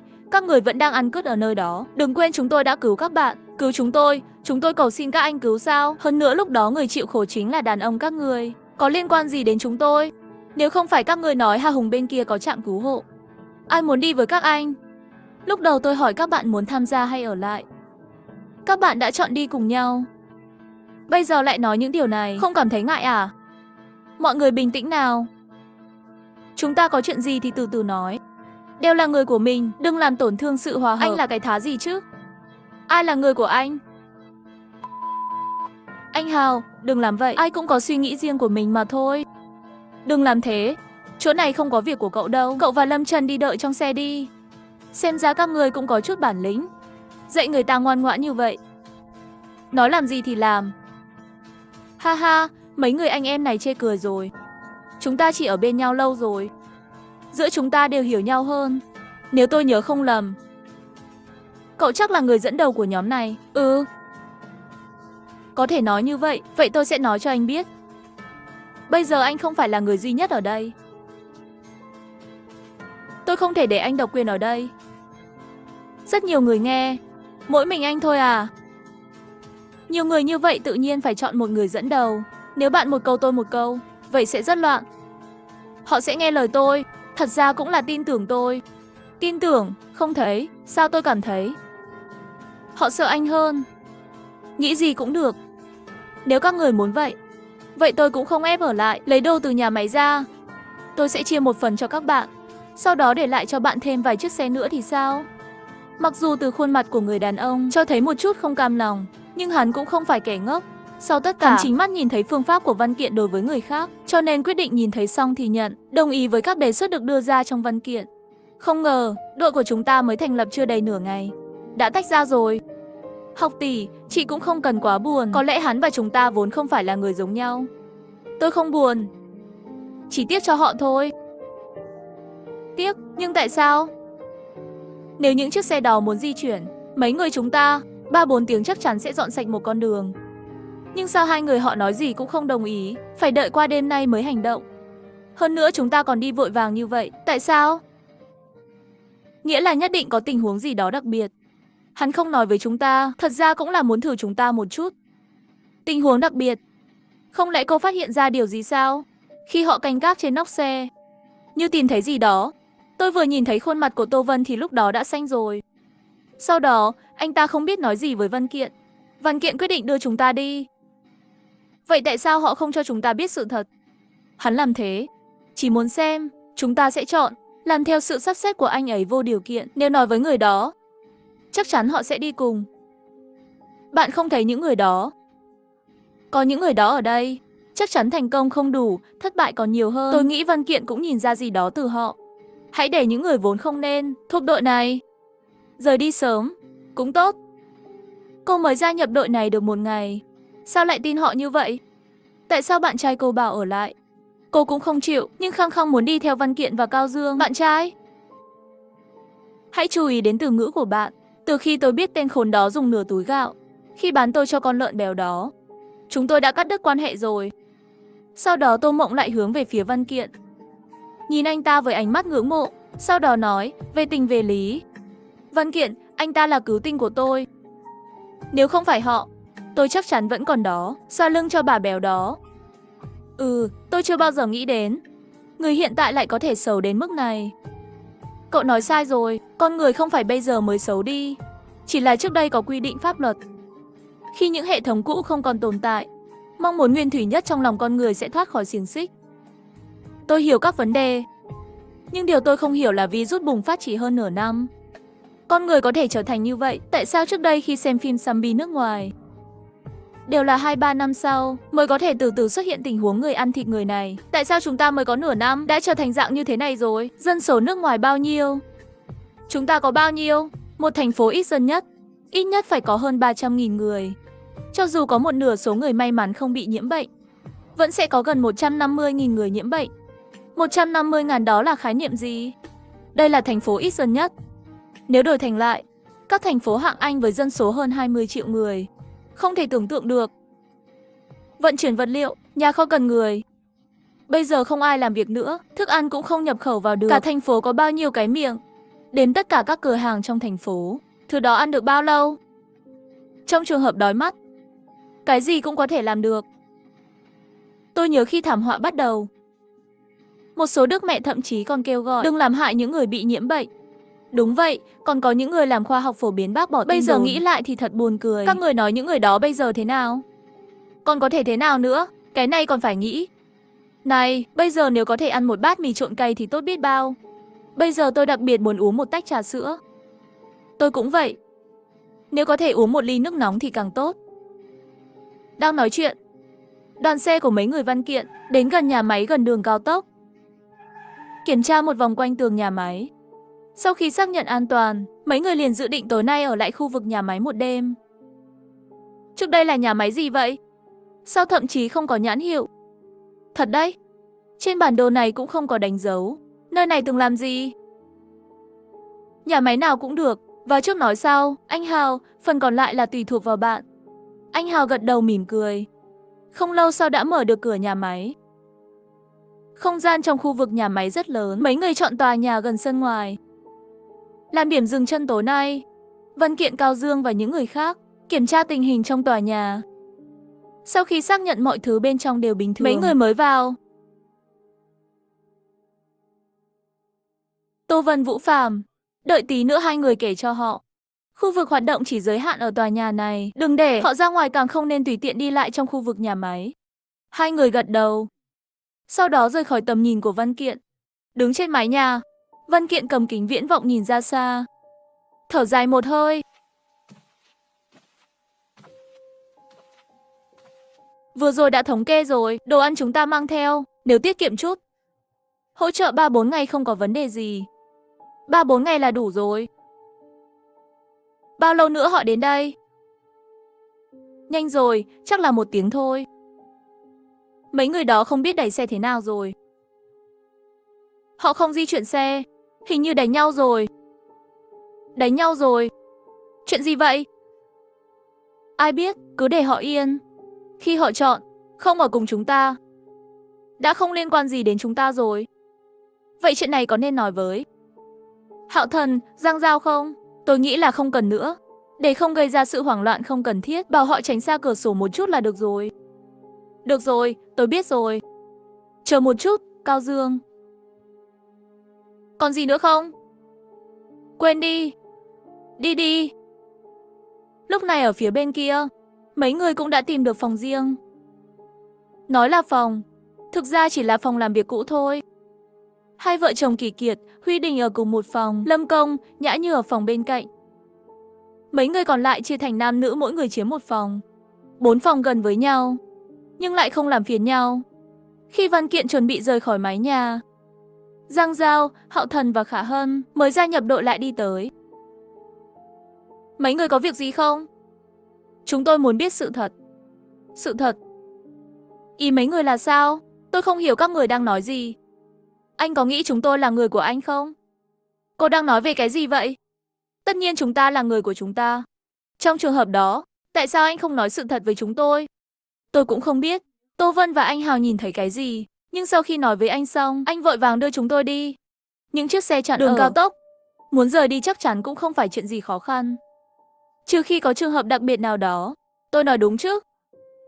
Nếu anh thật sự coi chúng tôi là người của mình, vậy tại sao không nói sự thật với chúng tôi? Anh đưa chúng tôi ra khỏi nhà máy. Chúng tôi thực sự ngưỡng mộ anh. Nhưng anh có thể đừng che giấu chúng tôi. Chúng tôi đã chọn theo anh. Đó là sự tin tưởng tuyệt đối với anh. Nhưng chúng tôi cũng hy vọng anh cũng có thể hoàn toàn tin tưởng chúng tôi. Văn Kiện cúi đầu suy nghĩ một lát. Cảm thấy lời nói của Giang Giao và những người khác cũng rất có lý. Nếu lựa chọn đứng cùng một mặt trận, nên chọn tin tưởng lẫn nhau. Văn Kiện đưa kính thiên văn trong tay cho Giang Giao, chỉ tay về hướng họ đến và nói, xem đi. Đó là sự thật mà các bạn muốn. Giang Giao lấy kính viễn vọng từ tay Văn Kiện, nhìn theo hướng mà Văn Kiện chỉ ra. Nhưng cái nhìn này lại làm cho cô ngạc nhiên mà biến đổi sắc mặt. Hai người Hạo Thần và Khả Hân nhìn thấy Giang Giao trông như vậy, rất khó hiểu.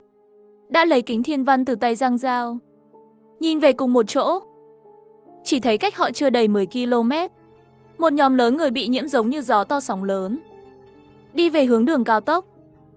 Nơi người nhiễm bệnh đi qua là một mớ hỗn độn, trông giống như một dòng lũ quét qua khắp các mặt đường. Và nhà máy mà họ vừa thoát ra đã sớm biến thành nơi đầy xác sống và xác chết. Đây phải là bao nhiêu chứ? 3 vạn, 5 vạn. Cho dù có bao nhiêu, tất cả những gì chúng ta phải làm là trốn cho kỹ, kiên nhẫn chờ họ đi qua. Từ con đường họ đang đi bây giờ, ở đây chúng ta sẽ an toàn. Bây giờ các bạn đã biết rồi. Vậy thì đừng đứng đây nhìn chằm chằm nữa. Làm gì thì làm đi. Điều gì đã thu hút những người này đến đây? Có thể là quả bom mà Mộng Trấn kích nổ. Những người này đặc biệt nhạy cảm với âm thanh. Sau đó, theo đề nghị của Giang Giao và những người khác, Văn Kiện cuối cùng vẫn nói vấn đề này, nói với mọi người. Mặc dù mọi người đều rất lo lắng, nhưng họ vẫn chọn tin vào Văn Kiện. Chắc chắn có thể dẫn dắt họ vượt qua khó khăn này.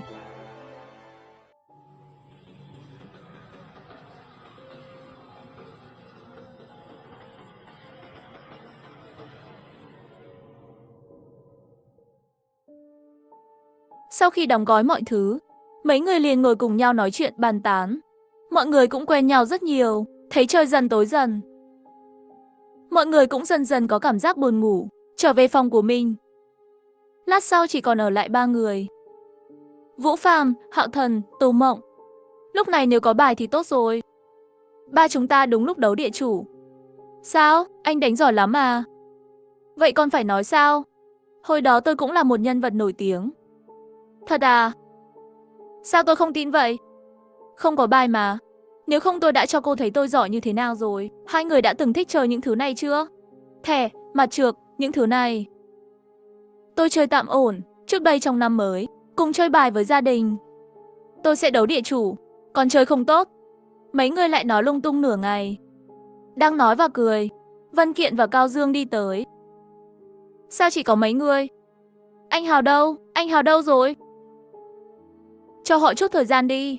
Nếu thực sự không được, tôi sẽ thay anh ta, trong nửa đêm cũng được. Chỉ thấy Tô Mộng dùng ngón tay chỉ căn phòng cách đó không xa, và lộ ra một nụ cười xấu xa. Và Văn Kiện dường như cũng hiểu được điều gì đó, nói về hai người anh Hào và Lâm Chân. Đúng là lâu quá rồi không gặp nhau, vậy tối nay vất vả cho cô rồi, nếu có gì cần giúp đỡ, tôi đang ở phòng bên cạnh cầu thang. Hãy đến nói với tôi bất cứ lúc nào. Người nói vô tình người nghe cố ý. Khi Tô Mộng nghe được lời này, khuôn mặt hơi đỏ lên và ngượng ngùng gật đầu. Sau một số lời giải thích đơn giản, mọi người đều trở về vị trí của mình. Văn Kiện đi về phía trước, từ trên mặt đất tùy ý cầm lên một tấm danh thiếp, nhìn một chút. Nhưng vì ánh sáng quá tối, chỉ có thể mơ hồ nhìn thấy hai chữ Băng Nguyên, tiện tay lại ném sang một bên. Về phòng, nằm lăn lộn trên ghế sofa, nhìn thấy bầu trời đã hơi sáng, nhưng vẫn không buồn ngủ. Mà lúc này Tô Mộng lại đi vào. Không phải cô đang tuần tra sao? Tôi đi tuần tra được nửa đường, vừa lúc trên đường ghé thăm anh. Tô Vân và Hạo Thần, họ đâu rồi? Hai người họ ở dưới lầu. Văn Kiện gật đầu, không nói gì cả. Quay lại rồi cầm kính thiên văn lên, tiếp tục quan sát hướng đi của đám thây ma bên ngoài. Những người đó, họ đã đi qua chưa? Một đêm hẳn là gần như vậy. Tôi đã đứng ở cửa lâu như vậy. Anh cũng không nói mời người ta vào bên trong ngồi một chút. Xin lỗi, là lỗi của tôi.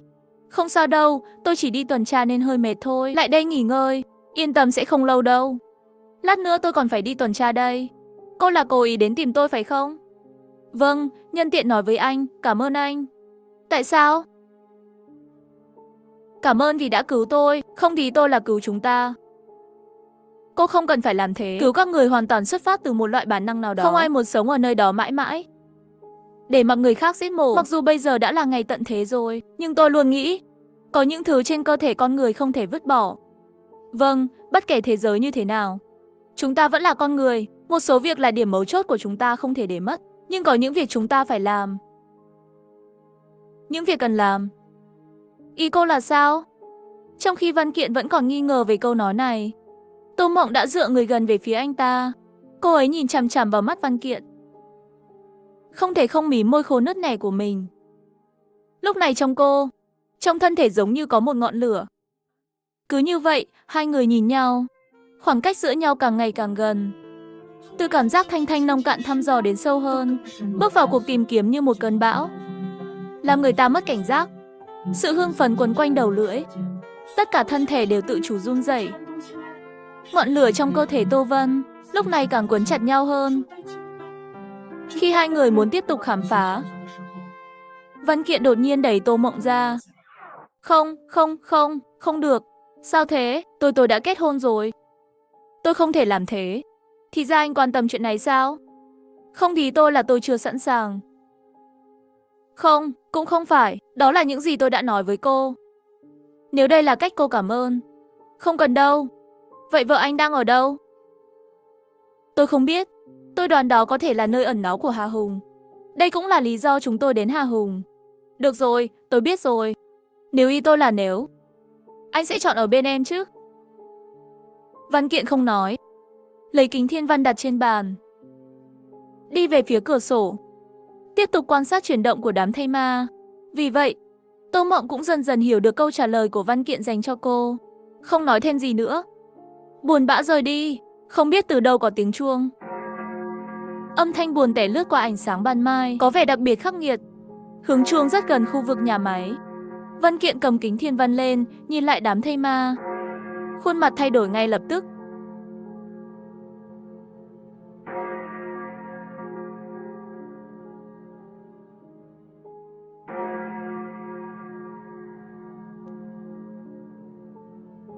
gọi tất cả mọi người đi. Nhanh đi, Tô Mộng bị tiếng hét của Văn Kiện sợ đến mức đứng yên tại chỗ, không biết phải làm gì.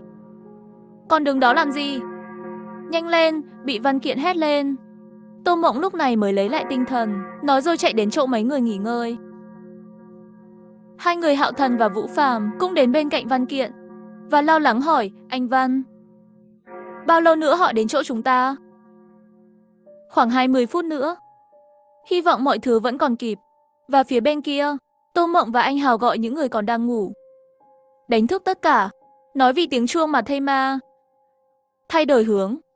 Những gì sắp đến với họ đã nói với mọi người lập tức tỉnh dậy, đóng gói hành lý ngay, không dám trì hoãn một chút. Lát sau, mọi người đã thu dọn mọi thứ, đến sảnh tầng 1. Văn Kiện và Cao Dương nói tình hình đơn giản cho mấy người. Sau khi nói một số lưu ý, mấy người liền không ngừng nghỉ chạy về phía bãi đỗ xe. Mọi người lên xe. Lúc này, một chiếc xe bị trục trặc. Vũ Phàm vặn chìa khóa rất lâu, mà xe không di chuyển chút nào. Tình huống gì vậy?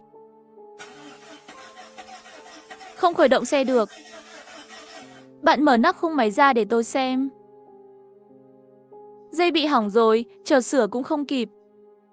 Không có cách nào, mọi người chen chúc đi, vứt hết mọi thứ chiếm chỗ trong xe đi. Mọi trừ tài xế chính, những người còn lại ngồi lên đùi nhau. Còn lại thì vào cốp xe trước đi. Còn chuẩn bị chờ mấy người làm xong, Cao Dương khiến mọi người dừng động tác trên tay và hạ giọng nói với những người còn lại, hình như tôi nghe thấy gì đó. Vừa rồi hình như tôi cũng nghe thấy rồi, ngay bên kia cửa. Một lát sau ngoài cửa liền truyền đến tiếng gõ cửa. Có ai không? Mở cửa ra. Mở cửa ra, tôi biết các anh ở trong đó. Làm ơn. Mở cửa ra, Văn Kiện nhìn qua khe cửa. Thấy một phụ nữ bị thương đứng trước cổng và liên tục đập cửa. Chuyện gì vậy? Là cái người quyết định ở trên đường cao tốc với những người kia. Người phụ nữ đó là cô ta. Làm sao đây? Cô ta sẽ dẫn lũ thây ma tới đây. Không kịp rồi. Để tất cả các phương tiện bị chặn ở cửa. Những người còn lại về rồi nói. Lời vừa nói ra, nghe thấy ngoài cửa có tiếng hét đau lòng. Cao Dương, cả hai lập tức làm theo hướng dẫn của Văn Kiện, chặn hết xe ở cổng. Nhưng điều này vẫn không thể ngăn chặn làn sóng của thây ma. Cánh cổng bị thây ma đập vỡ. Mọi người chạy về đi. Nhanh, những tai họa này, lẽ ra tôi nên giết chúng nó ngay lúc đó. Giờ nói gì cũng muộn rồi. Hãy nhanh chóng đưa mọi người tìm một nơi để trốn đi. Bên ngoài có hàng chục nghìn xác chết. Chúng ta đi đâu đây? Tùy cơ ứng biến đi.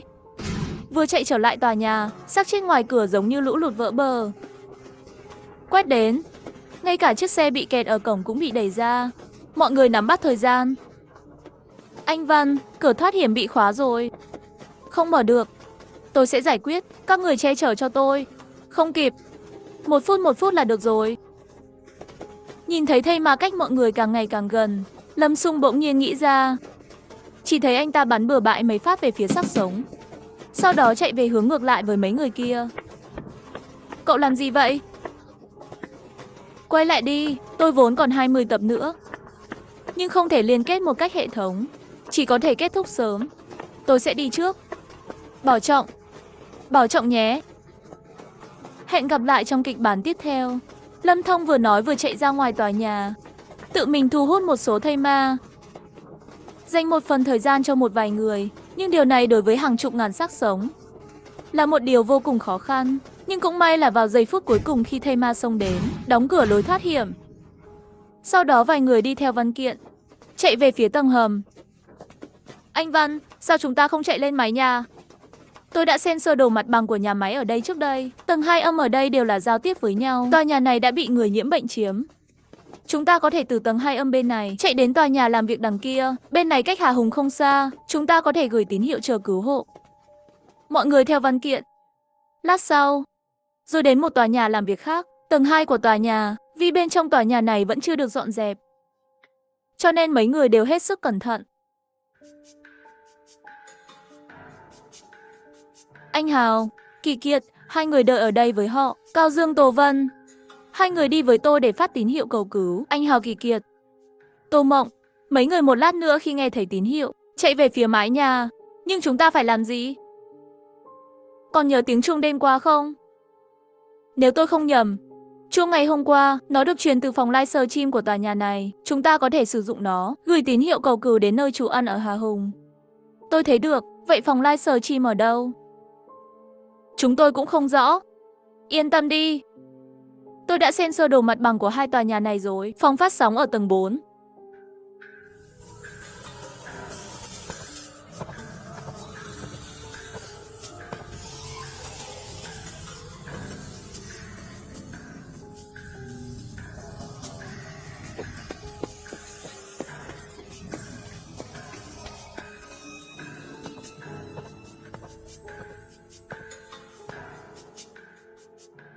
Tình huống gì nữa? Cửa bị khóa. Sớm biết thì để anh Hào cùng đến đây. Nếu chúng ta làm vỡ kính, chắc chắn sẽ thu hút những thây ma dưới lầu. Xem ra bây giờ không động thủ còn không được sao? Cũng chỉ có như vậy thôi. Ba người vẫn là đội hình chiến thuật theo hướng tam giác. Trở lại tầng 4. Xác sống vẫn còn lởn vởn trong hành lang. Chỉ nghe thấy Văn Kiện ho nhẹ 2 tiếng. Sammy nghe thấy tiếng động lập tức kích động. Rất nhanh đã tìm được vị trí của ba người. Nhìn thấy thây ma mở to miệng máu của mình, chạy về phía mình như điên. Tô Vân không có chút do dự nào, đập vào những người bị nhiễm bệnh. Và phía bên kia, hai người bị nhiễm cũng đang lao theo hướng của Văn Kiện Cao Dương. Cao Dương đưa tay lên, bổ dao bổ đầu của hai người nhiễm bệnh thành một nửa. Tô Vân thấy một con thây ma khác chưa chết hẳn, một chân đạp nát cằm của người bị nhiễm bệnh. Rên một tiếng, bộ não trộn lẫn với máu bắn tung tóe. Thây ma theo nhiều hướng bổ vào, nhưng đều bị ba người chặt như chặt dưa. Đập ngã xuống đất, não trộn với máu, khiến quần áo của mọi người nhiễm bẩn hết rồi. Trong không khí có mùi tanh và mùi máu của xác chết và thịt thối. Tố Vân nhìn xuống thẻ ngực trên người bị nhiễm bệnh, tự nói chuyện. Bộ phận tiếp thị không có lưu lượng truy cập. Tôi thấy nhà máy chỗ này có người nhiễm bệnh. Họ sẽ không. Lúc virus bùng phát vẫn phải làm thêm giờ chứ. Bạn phải hỏi Cao Dương. Lúc đầu, anh ấy vẫn là hoàng tử nhọ làm thêm giờ ở chỗ đơn vị của chúng tôi. Xin hỏi, bây giờ nói chuyện này có vui không? Tôi cũng là kiếm cơm mà thôi. Kiếp sau đánh chết tôi cũng không tăng ca. Tôi không muốn giống họ. Trước khi chết còn ở công ty chịu tội. Cho dù biến thành như vậy cũng không thể rời khỏi nơi này. Buồn quá. Nơi này trước đây làm cái gì? Không rõ lắm. Tất cả thông tin về nơi này đã được chuyển đi rồi. Thậm chí không để lại một tờ giấy quảng cáo. Ba người ở lối đi chống hỏa hoạn tất cả thây ma trong cầu thang và khóa cửa lại, nên đã dọn sạch cho mọi người một con đường, thuận tiện cho mọi người chạy trốn khỏi đây. Sau đó vài người nhìn theo sơ đồ mặt bằng, rất nhanh đã tìm được phòng livestream. Khi Cao Dương sắp nhấn nút, nhưng bị Văn Kiện chặn lại. Chờ một chút, nếu bên đó không gửi cứu hộ, làm sao có thể cứu? Không sao, dù sao cũng không có lưu lượng. Không đến cứu thì không đến cứu đi, kết thúc sớm cũng được. Không sao đâu, tôi đã nghĩ ra biện pháp đối phó rồi. Sau đó, Cao Dương nhấn công tắc phát sóng.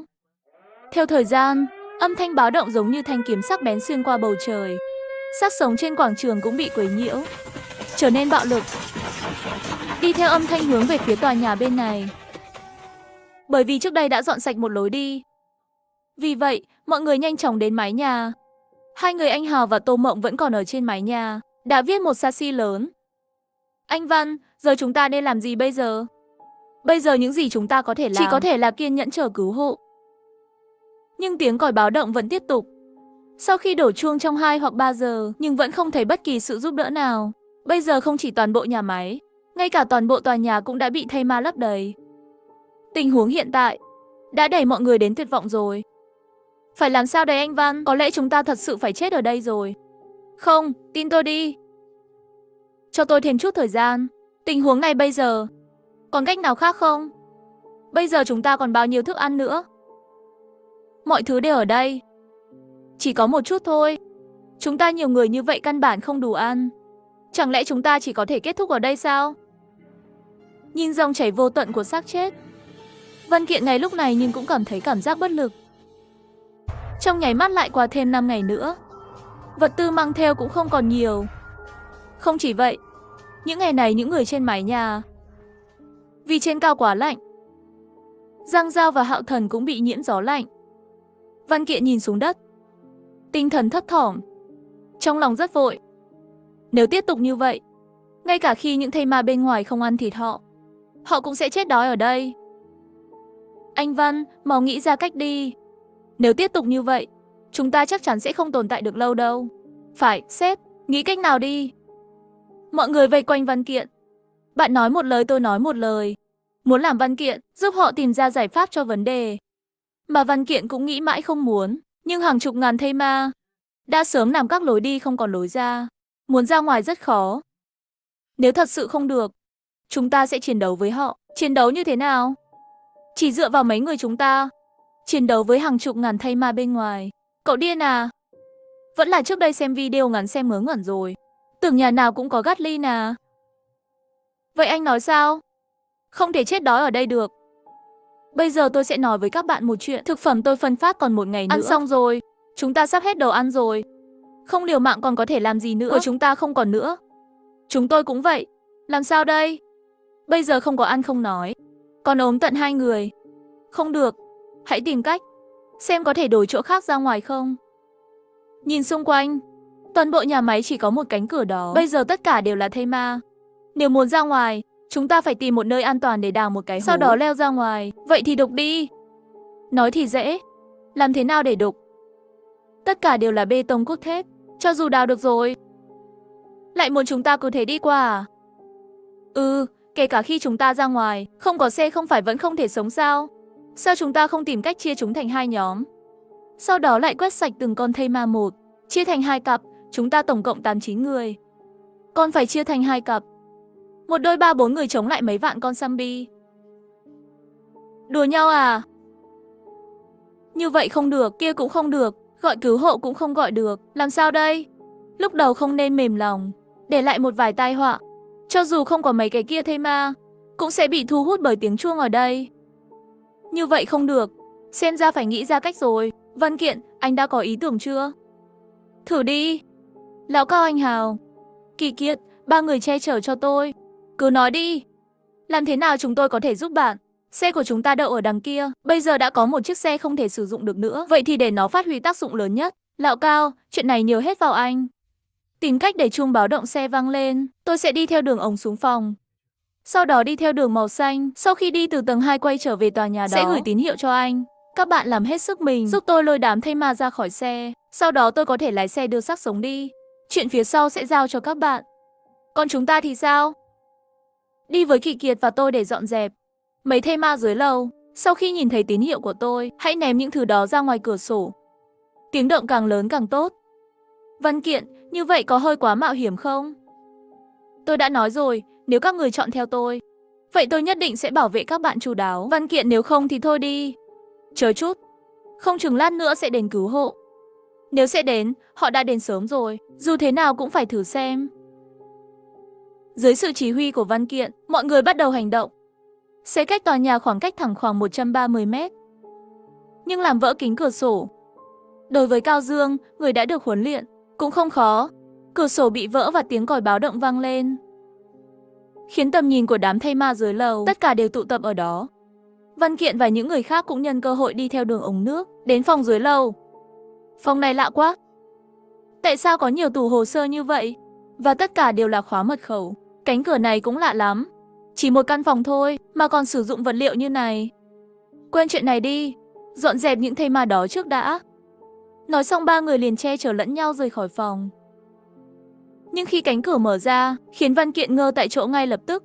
Không phải số lượng thây ma, mà là tầng này, tất cả đều là cửa được làm bằng loại vật liệu đặc biệt đó. Cửa kim loại này làm cho tâm lý của Văn Kiện không khỏi nghi ngờ. Đây là cái quái gì vậy? Còn như vậy sao? Cậu có thể mở những tủ này không? Loại khóa điện tử này, thành thật mà nói, tôi không chắc lắm. Nhưng những thứ này không có, tôi có thể thử xem. Trong một số thao tác, anh Hào mở một trong những tủ tài liệu. Văn Kiện lấy thông tin bên trong ra, nhìn đại khái một chút.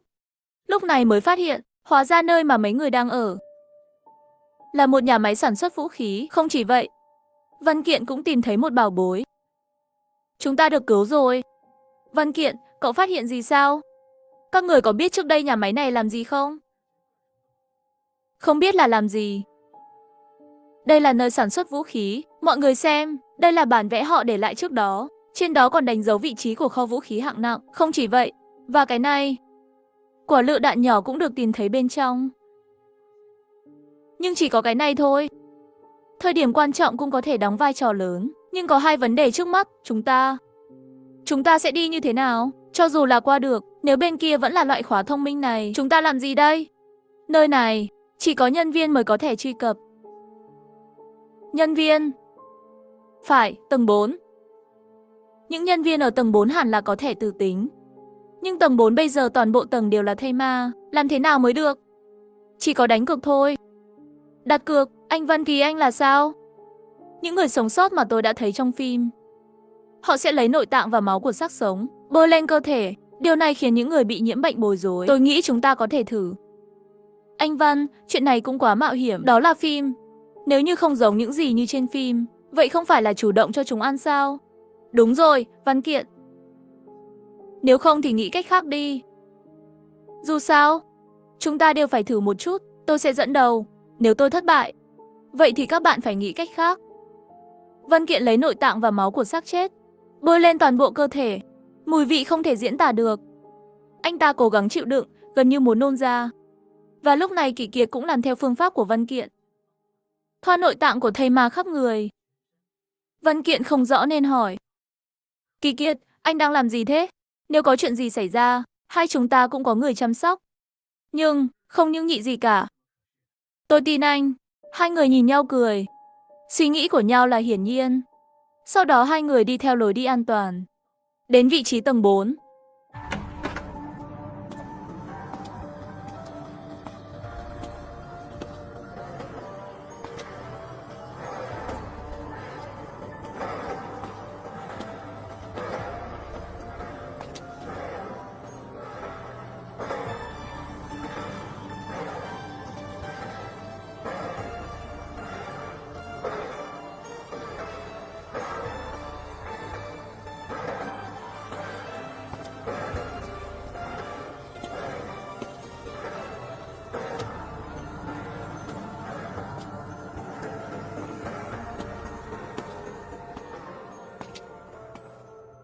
Kỷ Kiệt và Văn Kiện kéo quần áo sang một bên, gần như hút tất cả oxy.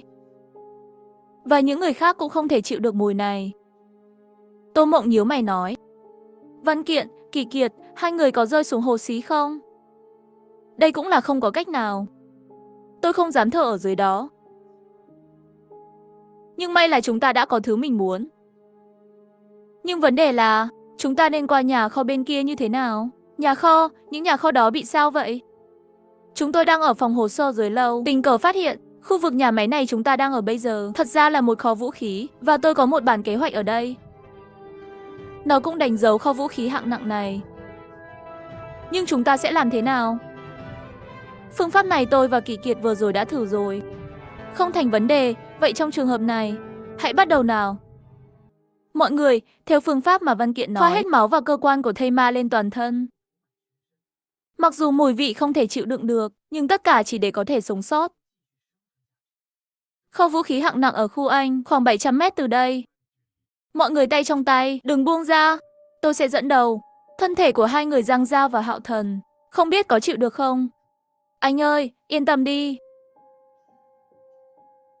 Tôi ổn mà. Tôi cũng ổn. Nếu có chuyện gì xảy ra, vậy tôi sẽ chọn phương án thứ hai. Vậy tôi sẽ trợ giúp ở phía sau. Sau đó mọi người, rồi đi theo lối đi thoát hiểm đến cửa lớn.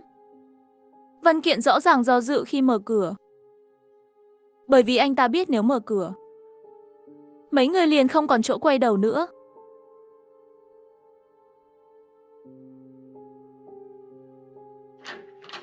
Mở cổng ra, xác sống vây quanh. Nhưng họ phớt lờ mọi người. Đang đi lên lầu.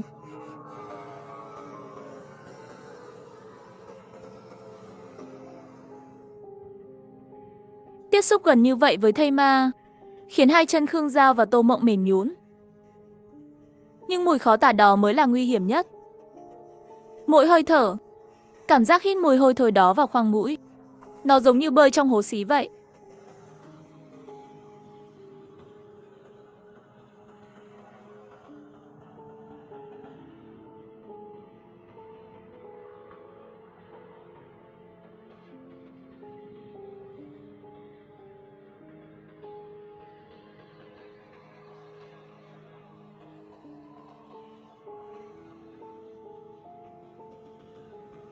Dưới sự hướng dẫn của Văn Kiện, nhìn thấy khoảng cách nhà kho ngày càng gần. Nhưng lúc này do mấy ngày trước bị nhiễm gió lạnh, thêm vào đó tiếp tục thở không khí hôi thối, Khương Giao không thể chịu đựng được nữa, ngửa mũi, hắt hơi một cái. Mặc dù âm thanh rất nhỏ, nhưng vẫn bị đám thây ma bên cạnh phát hiện.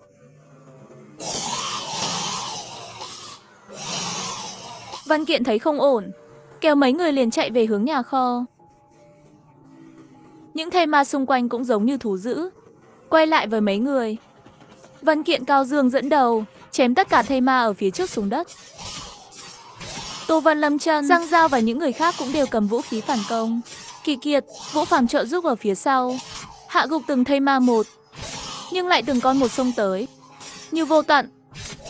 Hành trình ngắn ngủi mấy chục mét đó, mặc dù nhìn gần trong tầm tay, lại như cách nhau hàng vạn cây số. Xác chết như một bức tường bất khả xâm phàm, giữ mọi người tại chỗ. Vũ Phàm vừa đánh ngã một con thây ma, chưa kịp phản ứng, một con khác nhảy về phía mình và ngã xuống đất. Những thây ma bên cạnh cũng đều vây quanh. Vũ Phàm hét lớn, cố gắng hết sức để thu hút thây ma đến bên mình, dành cho mấy người một chút thời gian. Anh Hào và Tô Vân muốn cứu Vũ Phàm ra ngoài, nhưng mọi thứ đã muộn. Vũ Phàm đã sớm bị xé thành từng mảnh. Đến đây, tao ở đây. Đến đây, Kỳ Kiệt hét lên suốt chặng đường, chạy về hướng ngược lại với mấy người. Nhìn chồng mình dần dần chìm trong thủy triều xác chết, Huệ Đình cũng mất đi lý trí, la hét cũng hướng về phía Kỳ Kiệt. Vừa chạy qua, mặc dù hai người dùng mạng sống của mình tranh thủ một chút thời gian nghỉ ngơi cho một vài người, nhưng xác sống không giảm chút nào. Văn Kiện cao dương, Tô Mộng và những người khác cũng xuất hiện trạng thái mệt mỏi, nhìn cảnh trước mắt Giang Giao đau lòng. Nếu không phải vì mình, làm sao có thể để mọi người rơi vào tình huống như vậy? Ha ha ha, cô ấy lợi dụng Văn Kiện không chuẩn bị, lấy quả lựu đạn duy nhất trên người anh ta. Giang Giao, cô làm gì vậy? Tất cả là do tôi gây ra. Tôi xin lỗi các bạn.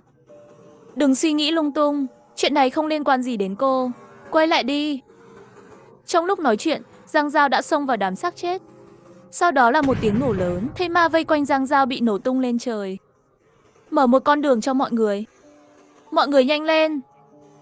Nhanh nào. Văn Kiện dẫn dắt mọi người chạy đến tận cửa nhà kho. Thầy chân mở cửa trong một lần.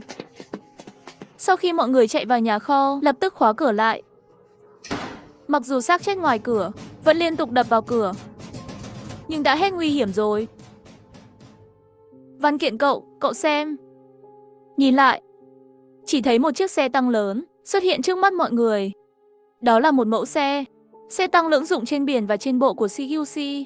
Nhìn xe tăng lớn trước mắt, khiến mọi người đứng yên tại chỗ. Đây là xe tăng. Ha ha ha ha, có chiếc xe tăng này, ngay tận thế nào cũng không còn sợ nữa. Chúng ta có những thứ này rồi còn sợ đám thây ma đó à? Như này giống như đè chết một con kiến mà thôi. Ngoại trừ chiếc xe tăng này, họ cũng tìm thấy một số vũ khí hạng nặng và đạn dược, làm cho mấy người đều đặc biệt hưng phấn. Mọi thứ đã sẵn sàng. Theo lệnh của Văn Kiện, Cao Dương lái xe ra khỏi kho xe tăng, đập tất cả thây ma ngoài cửa thành 6 tầng lỗ. Ngay sau đó là một quả đạn pháo bay ra ngoài. Sau đó là âm thanh đùng đoàng, bức tường bị sụp đổ ngay lập tức. Vừa rồi đám thây ma vẫn còn lang thang bên ngoài tường cũng bị ảnh hưởng, từng người một phát điên hướng về phía Văn Kiện. Nó giống như thủy triều lao về phía xe tăng.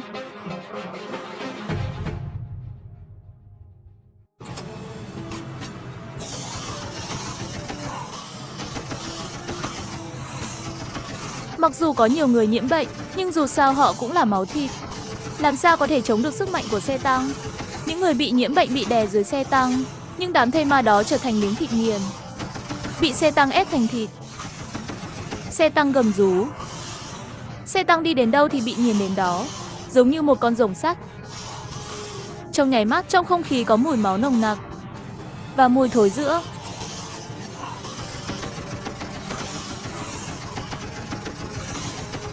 Đạn bay trong không khí. Những người bị nhiễm bệnh bị bắn từng người một, nhưng họ vẫn tiếp tục. Sau đó là tiếng vang của một quả đạn pháo. Vô số người nhiễm bệnh đã bị nổ tung lên bầu trời. Những cành cây không hoàn chỉnh rơi từ trên trời xuống, rải rác khắp nơi, mà người nhiễm bệnh vẫn như sóng bão. Từ 4 hướng đi về hướng mấy người.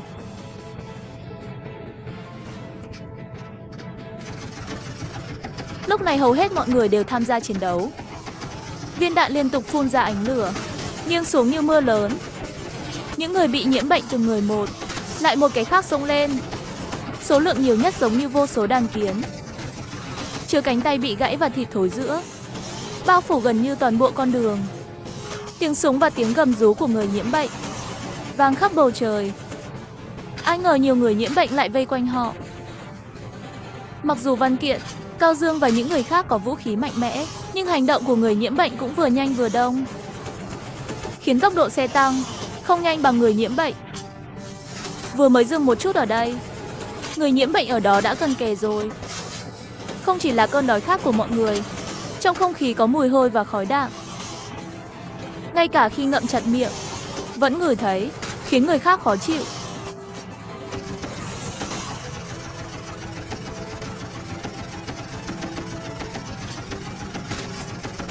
Số người nhiễm bệnh quá nhiều, nếu tiếp tục như vậy, cho dù họ có xe tăng và vũ khí, sớm muộn gì cũng sẽ trở thành bữa ăn lớn trong miệng người nhiễm bệnh. Thấy đạn dường như đã hết, tốc độ bắn cũng chậm hơn, mọi người cũng bắt đầu mệt mỏi. Nhưng người nhiễm bệnh không biết đau đớn mệt mỏi. Cao Dương gia tốc mã lực xông ra một con đường máu. Người nhiễm bệnh đang truy đuổi gắt gao phía sau. Văn Kiện chẳng để ý mấy người nhiễm bệnh đó, tiếp tục bắn. Thùng súng đã nóng rồi, chúng ta phải loại bỏ chúng. Tiếp tục đuổi theo như vậy, sớm muộn gì chúng ta cũng sẽ bị họ tiêu diệt. Mặc dù hiện tại, xe tăng đã thoát ra khỏi vòng vây của người nhiễm bệnh, nhưng những người nhiễm còn lại vẫn đuổi theo phía sau. Văn Kiện, Cao Dương và những người còn lại đều biết nếu họ không loại bỏ chúng sẽ đuổi theo không mệt mỏi. Cao Dương đột nhiên nhìn thấy xe bị kẹt ở phía bên kia đường cao tốc và ra lệnh cho Hạo Thần bảo anh ta bắn vào xe.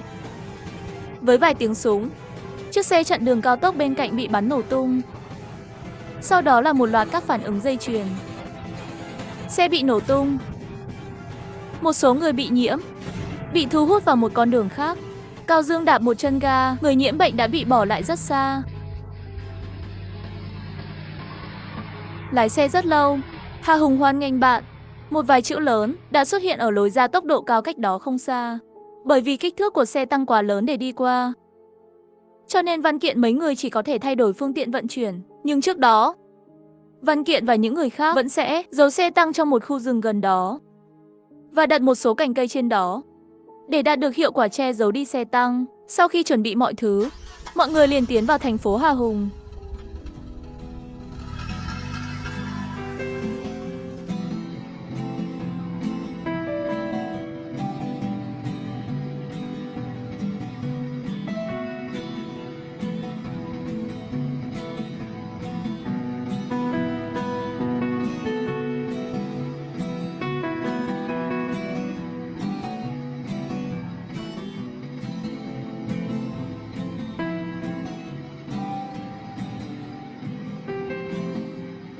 Xe càng đi vào, càng cho người ta cảm giác hoang vu đổ nát.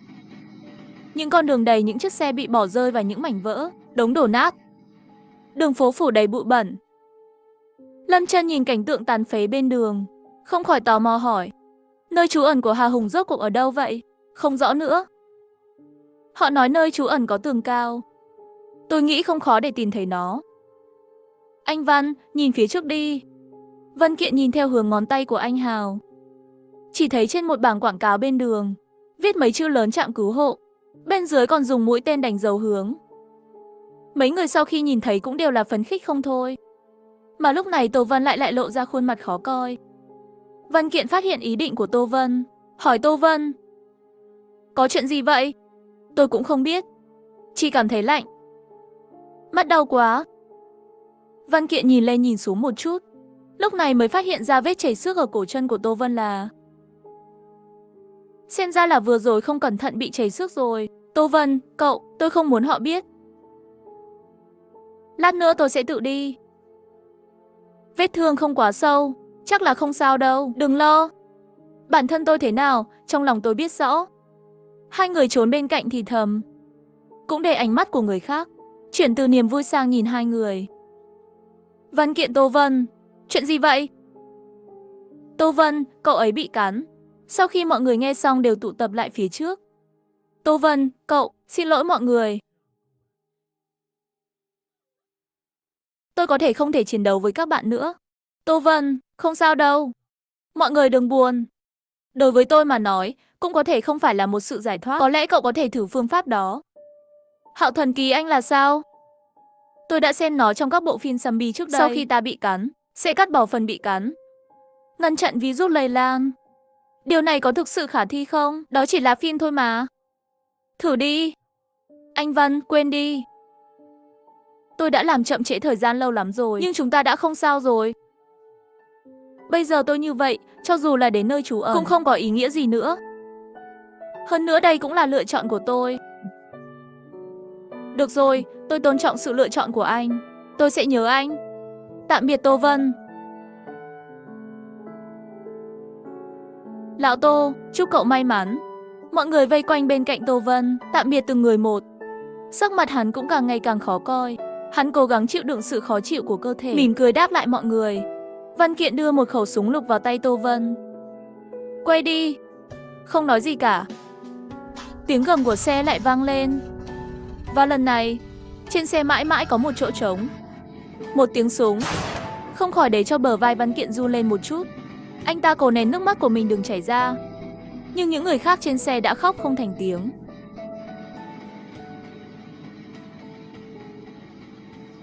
Xe đi theo biển báo chỉ đường. Lát sau là một bức tường xuất hiện trong tầm nhìn của mọi người. Mặc dù trên đường đi gặp nhiều khó khăn, nhưng ít nhất nó đã kết thúc. Kết thúc chưa? Sao tôi lại cảm thấy nó chỉ mới bắt đầu?